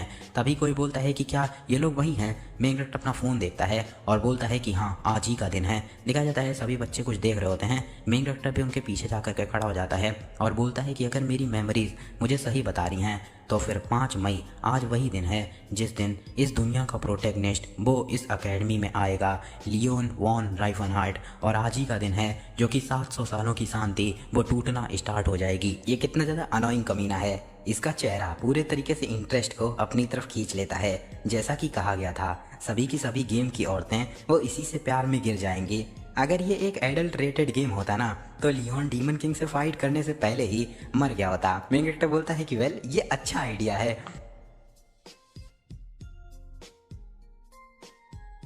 और उसी के साथ में जो औरतें उसके प्यार में गिरेंगी वो होंगी स्पेयर सेंट की भतीजी रेचल, उसी के साथ में बो सेंट की बेटी साकी, उसी के साथ में सॉर्ड एम्परर की पोती एवल वॉन नाइवलंग। इवन जो प्रोटैगनिस्ट की पार्टी के मेंबर हैं वो भी कितने ज़्यादा इम्प्रेसिव हैं। अनोइंग, लेकिन फिर भी वो है the protagonist of blessing of miracles, Leon von Reifenhardt. और बाय द वे देखा जाए, इवन जो वेलर होकुन थे वो भी फर्स्ट लीगन कमांडर को सिर्फ और सिर्फ सील ही कर पाए थे, ना कि मार पाए थे। तो फिर आखिर डीमन किंग कितना ज़्यादा ताकतवर होगा? नो वे, ये कोई वो पागलों जैसी स्टोरी तो नहीं है जहाँ पर प्रोटैगनिस्ट फाइनली लास्ट में हार जाता है जाकर के। नहीं नहीं, ऐसा नहीं होना चाहिए। तभी जो वो प्रोटैगनिस्ट होता है वो एकदम से देखता है अपने मेन कैरेक्टर की साइड में और एकदम से देख करके स्माइल करता है, जिसमें मेन कैरेक्टर एकदम पहले शांत हो जाता है और बोलता है कि हाँ, हम लोग बात कर रहे हैं ब्लेसिंग ऑफ मिरेकल्स की। जो प्रोटैगनिस्ट है वो सारी चीज़ें खुद ब खुद ही हैंडल कर लेगा। और अपने मन में बोलता है कि उसका चेहरा सच में बहुत ज़्यादा भरोसे लायक था, आई मीन भरोसे वाला। और मुझे ये रियलाइज़ भी नहीं हुआ, मैंने उस पर भरोसा भी कर लिया। तभी कोई बोलता है कि इधर देखो। तभी मेन कैरेक्टर पीछे मुड़ करके देखता है। फिर सीन शिफ्ट होकर के ट्रेनिंग हॉल का सीन दिखाया जाता है, जहाँ पर मेन कैरेक्टर अपनी स्वॉर्ड को ऊपर नीचे घुमा रहा होता है। और मेन कैरेक्टर बोलता है कि जैसा कि एक्सपेक्टेड था, इस स्वॉर्ड के साथ में जो ब्लेसिंग है वो स्टार्ट नहीं हो रही है। मुझे अपनी स्वॉर्ड्समैनशिप को और ज़्यादा अच्छा करना पड़ेगा। पहले का सीन दिखाया जाता है जहाँ पर क्लोई बोलती है कि जरा इधर देखो, क्या मैंने कोई गलती कर दी है? मेन कैरेक्टर अपने मन में बोलता है कि मैं कहना तो चाहता हूँ कि मैं तुम्हारी वजह से लगभग में मरने ही वाला था, लेकिन हम लोग को अगला 1 साल एक साथ बिताना है, तो इसी वजह से इस चीज़ को शांति में रखते हैं और आगे अननेसेसरी दुश्मन नहीं बनाते हैं। और बोलता है कि नहीं, कुछ भी नहीं हुआ है। इसको सुनकर के क्लोई बोलती है सच में? मेन कैरेक्टर बोलता है कि हाँ। इसको सुनकर के क्लोई बोलती है कि ये तो अच्छी बात है। मेन कैरेक्टर अपने मन में बोलता है कि आखिर इसकी रियल आइडेंटिटी है क्या? वो इवन अनकॉन्शियस थी, लेकिन फिर भी आसानी से एक स्वॉर्ड को हैंडल कर पा रही थी। एक तलवार जो कि दुख से भरी हुई थी, एक तलवार जो कि लोगों की मदद के लिए उठी थी, लेकिन फिर भी उसके अंदर मर्डरस इंटेंट था। अगर वो मुझे मारने की कोशिश करेगी तो वो तो माओ ब्रदर से भी बहुत ज़्यादा खतरनाक है। और बोलती है कि एक्सक्यूज़ मी, कैन ग्यो माँ, क्या ये ठीक रहेगा कि आज रात तुम डिनर पे आओ? और वैसे मैं तुम्हें रीपे करना चाहती हूँ सच में। ऑफ कोर्स मैं तुम्हारे जितना अच्छा कुकिंग में अच्छी नहीं हूँ। मेन कैरेक्टर बोलता है कि क्या डिनर और पुरानी बातें याद आ जाती हैं। क्लोई एकदम बिल्कुल चमकती हुई आंखों से मेन कैरेक्टर को देख रही होती है। मेन कैरेक्टर बोलता है कि ये एक ऐसा लुक है जो कि मुझे सोचने पर मजबूर कर रहा है, लेकिन नहीं, किसी भी हालत में नहीं, मुझे वहाँ नहीं जाना है। मुझे इस टाइम पर मना करना ऑकवर्ड लग रहा है, लेकिन अगर मैं एक्सेप्ट कर लूँगा तो फिर शायद से अगले दिन मैं फ्रीज में छोटे छोटे टुकड़ों में पड़ा हो सकता हूँ। ओह हाँ। और बोलता है कि क्लोई, ये थोड़ा सा ऑकवर्ड होगा तुमसे कहना, लेकिन डिनर के बजाय क्या तुम मुझ पर एक फेवर कर सकती हो? इसको सुन करके वह बोलती है कि क्या एक फेवर? मेन कैरेक्टर बोलता है कि हाँ, मैं किसी और पर भरोसा नहीं कर सकता हूँ। इसको सुनकर के क्लोई बहुत ज़्यादा खुश हो जाती है और बोलती है कि क्या मैं, आगे बताओ क्या है? मेन कैरेक्टर बोलता है कि क्या तुम मुझे स्वॉर्ड्समैनशिप सिखा सकती हो? दिखाया जाता है प्रेजेंट टाइम में। मेन कैरेक्टर बोलता है कि मुझे वैसे भी एक स्वॉर्ड्समैनशिप के लिए टीचर चाहिए था। क्लोई भी बहुत ज़्यादा ताकतवर है, वैसे ये बहुत ज़्यादा अच्छा एक्सक्यूज़ था। उस दिन के बाद में जब भी मैं सोने जाता हूँ तो फिर एक चीज़ मैं हमेशा ही देख करके जाता हूँ, हाउ टू सर्वाइव अ येंडर, और क्या चीज़ें येंडर के सामने करनी चाहिए और ना करनी चाहिए। ये चीज़ शायद से मेरे लिए थोड़ा सा हेल्पफुल तो हो गई। तभी कोई बोलता है क्यों माँ? दिखाया जाता है वहाँ पर क्लोई आ जाती है और बोलती है कि आखिर तुम यहाँ पर कब आए? मैं तुम्हारा यहाँ पर इंतजार कर रही थी। इसको सुनकर के मेन कैरेक्टर बोलता है कि क्लोई, बस अभी आया हूँ, आखिर तुम्हारे बारे में क्या? क्लोई बोलती है कि मैं भी बस अभी आई हूँ। मेन कैरेक्टर बोलता है कि आखिर टाइम क्या है? तो बोलती है 6:30। मेन कैरेक्टर बोलता है कि हमारा अपॉइंटमेंट तो 8 बजे था। और अपने मन में बोलता है कि हाँ, लेकिन फिर भी क्लोई पूछती है कि क्या हो गया, कुछ गलत है क्या? इसको सुनकर के मेन कैरेक्टर बोलता है कि नहीं नहीं। और अपने मन में बोलता है कि वैसे मैंने पहले, क्योंकि वो स्कूल यूनिफॉर्म पहनती थी, तो ये नोटिस नहीं किया था, लेकिन उसके एब्स मसल्स बहुत ज़्यादा डिफाइंड हैं। और वैसे अब मुझे समझ में आ रहा है कि आखिर वो इतनी ज़्यादा ताकतवर क्यों है। एनीवे, ये बहुत ज़्यादा क्यूट है। और बोलता है कि लो, इसको ले लो। और अपने मन में बोलता है कि ये बहुत ज़्यादा महंगी है। क्लोई बोलती है कि मैंने सोचा था कि हम लोग एक रियल स्वॉर्ड्स का यूज करने वाले हैं। इसको सुनकर के मेन कैरेक्टर अपने मन में बोलता है कि क्या मैंने कुछ गलत सुन लिया? आखिर कौन रियल स्वॉर्ड्स के साथ में ट्रेनिंग करता है? ये कोई लाइफ एंड डेथ फाइट नहीं है। और बोलता है कि ये एक ट्रेनिंग है। ट्रेनिंग तो हम लोग को वुडन स्वॉर्ड्स यूज करनी चाहिए ताकि इंजरीज ना हो। इसको सुनकर के क्लोई हंसने लगती है और बोलती है कि तुम कितने ज़्यादा दयालु हो। और उस स्वॉर्ड को फिर देखने लगती है और ऊपर से नीचे चलाती है, जिससे बहुत ज़्यादा एनर्जी निकलती है। मेन कैरेक्टर देखते हुए अपने मन में बोलता है कि आखिर उसका ऑरा कितना ज़्यादा ताकतवर है। ऐसा लगा जैसे कि उसने हवा को ही बीच से काट दिया। चलो थोड़ा सा केयरफुल रहते हैं और चलो एक बार ब्लेसिंग को देख लेते हैं। और ब्लेसिंग को देखने लगता है, उसमें कई सारी चीज़ें होती हैं, जिसको देख करके मेन कैरेक्टर बोलता है कि लेकिन फिर भी क्या सच में हमेशा ब्लेसिंग्स ऐसी ही होती हैं? देखा जाए ये कॉमन है कि जो ब्लेसिंग हैं उनके स्किल के लेवल अपग्रेड होते हैं, लेकिन क्या उसमें इतने ज़्यादा एडिशनल इफेक्ट भी होते हैं? मुझे कोई भी ऐसी चीज़ पता नहीं है। और इसमें कई सारे क्वेश्चन मार्क भी हैं। आखिर मुझे कितनी ज़्यादा ग्रोथ करनी पड़ेगी ताकि मैं उन क्वेश्चन मार्क में क्या है वो देख पाऊँ। तभी क्लोई बोलती है कि हे क्या हो गया, कुछ गलत है क्या। इसको सुनकर के मेन कैरेक्टर बोलता है कि सॉरी, और अपने मन में बोलता है कि ओ ऐसा लगता है कि ये सिर्फ और सिर्फ मैं ही देख सकता हूँ। उस टाइम पे मैं ऐसा ही लग रहा हूँगा जैसे कि मैं खुद में ही खो चुका हूँ। और बोलता है कि ये हम लोग का पहला दिन है तो आज इसको थोड़ा सा आसान रखना। इसको सुनकर के क्लोई बोलती है कि हाँ ठीक है। मेन कैरेक्टर बोलता है कि चलो ठीक है, तो क्या हम लोग को स्टार्ट करना चाहिए, और खड़ा हो जाता है। वो दोनों एक दूसरे के सामने खड़े होते हैं। मेन कैरेक्टर अपने मन में बोलता है कि मैं अपनी पिछली ज़िंदगी में हमेशा ही प्रैक्टिकल रहा हूँ, और जैसा कि कहावतें कही जाती हैं कि जो तुम खुद अपनी आंखों से देखो उस पर ही भरोसा करो। अगर तुम्हें किसी फील्ड का मास्टर बनना है तो इतना काफ़ी नहीं है कि तुम अपनी हड्डियों और मांस को ही उसके लिए लगा दो, बल्कि तुम्हें अपनी पूरी बॉडी को उसके लिए न्यौछावर करना पड़ता है। मैं भी यहाँ पर इतनी जल्दी एकेडमी में जो अडाप्ट कर पाया हूँ वो मेरी उन्हीं शिक्षाओं का परिणाम है जो कि मैंने बचपन में पाई थी, और मेरे हाथ पसीने से भरे हुए हैं। मेरा पोस्चर ऑकवर्ड है, लेकिन फिर भी स्वॉर्ड्समैनशिप का एसेंस है कि अपने अपोनेंट को स्ट्राइक करो। तभी क्लोई उस पर अटैक करने के लिए बढ़ जाती है। मेन कैरेक्टर चौंक जाता है और बोलता है कि क्या वो एकदम से अटैक करने के लिए बढ़ गई, ये कितनी ज़्यादा तेज है। क्लोई उस पर अटैक करती है। मेन कैरेक्टर किसी तरीके से डॉज कर लेता है और बोलता है कि फक, मैंने उससे कहा था कि इसको आसान ही रखना। क्लोई अपने एक हाथ से छोड़ती है तलवार और दूसरे हाथ में पकड़ लेती है, फिर एक अटैक करती है, लेकिन मेन कैरेक्टर उसको ब्लॉक कर लेता है और बोलता है कि ये कितना ज़्यादा भारी है, मैं बहुत ज़्यादा मुश्किल तरीके से इसको ब्लॉक कर पाया हूँ, अब मुझे बस डायरेक्ट नीचे स्ट्राइक करनी है ना। लेकिन तभी क्लोई उसके सामने से एकदम ऊपर चली जाती है। मेन कैरेक्टर बोलता है कि आखिर वो वहाँ पर कब पहुँची, डैम इट, वो इवन अब पहले से भी तेज आ रही है, और क्या पिछला वाला जो स्ट्राइक था वो सिर्फ और सिर्फ एक टेस्ट ही था। और क्लोई पर अटैक करता है। क्लोई उसके साथ में अपनी तलवार को लड़ाती है, जिससे मेन कैरेक्टर की जो तलवार होती है वो थोड़ी सी टूट जाती है। मेन कैरेक्टर पीछे आने लगता है। क्लोई लगातार अटैक कर रही होती है। मेन कैरेक्टर अपने मन में बोलता है कि वो बिल्कुल भी अटैक रोक ही नहीं रही है, उसके स्ट्राइक्स बहुत ज़्यादा भारी हैं, अगर मुझे एक भी लग जाएंगे तो मैं इंस्टेंटली ही मारा जाऊंगा। अब मैं लगभग अपनी लिमिट्स पर पहुंच नहीं पा रहा हूं, मुझे एक भी रास्ता नहीं मिल रहा है काउंटर अटैक करने का। तभी मेन कैरेक्टर की जो तलवार होती है वो टूट जाती है, और जैसा कि तुमको पता है तलवार 30 सेंटीमीटर से कम हुई नहीं कि मेन कैरेक्टर की लंका लगी नहीं। और क्लोई बोलती है कि मुझे माफ़ करना, तुमने मुझसे कहा था कि मुझे थोड़ा इसको आसान रखना है, लेकिन मैंने तुम्हारी तलवार को तोड़ दिया। क्यों माँ क्या हो गया तुम्हारी तलवार, और बहुत ज़्यादा घबरा जाती है।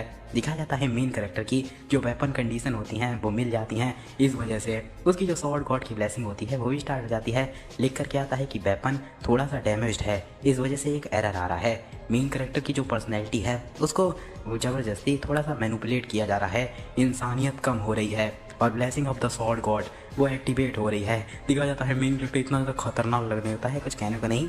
और बताया जाता है नेक्स्ट चैप्टर में अपने मेन कैरेक्टर के बारे में दिखाया जाएगा, उसके इनर डीमन के बारे में। और एक सेकंड रुको, देखो मेरे दिमाग में एक बड़ी अजीब सी थ्योरी आई है, चलो मतलब सुन लो। वैसे लग नहीं रहा है ऐसी सच हो सकती या फिर नहीं, लेकिन तुम लोग कमेंट में बताना ये थ्योरी कैसे तुम्हें लग रही है, सच है कि नहीं। जैसे मान लो कि ऐसा हुआ, एक इंसान जिसकी इंसानियत कम हुई, ठीक है, तो इंसानियत कम हुई मतलब कि वो बुरा हो गया, और बुरा होना मतलब डीमन, ठीक है।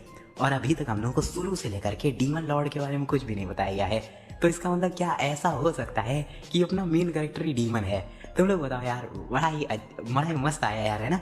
इंसानियत उसकी कम हुई है, या फिर चलो देखते हैं क्या अगर वो अपनी स्वॉर्ड्समैनशिप की ये जो अपनी ब्लेसिंग ऑफ स्वॉर्ड गॉड है उसको जितना ज़्यादा अनलॉक करेगा उसकी इंसानियत उतनी ज़्यादा कम होती जाएगी।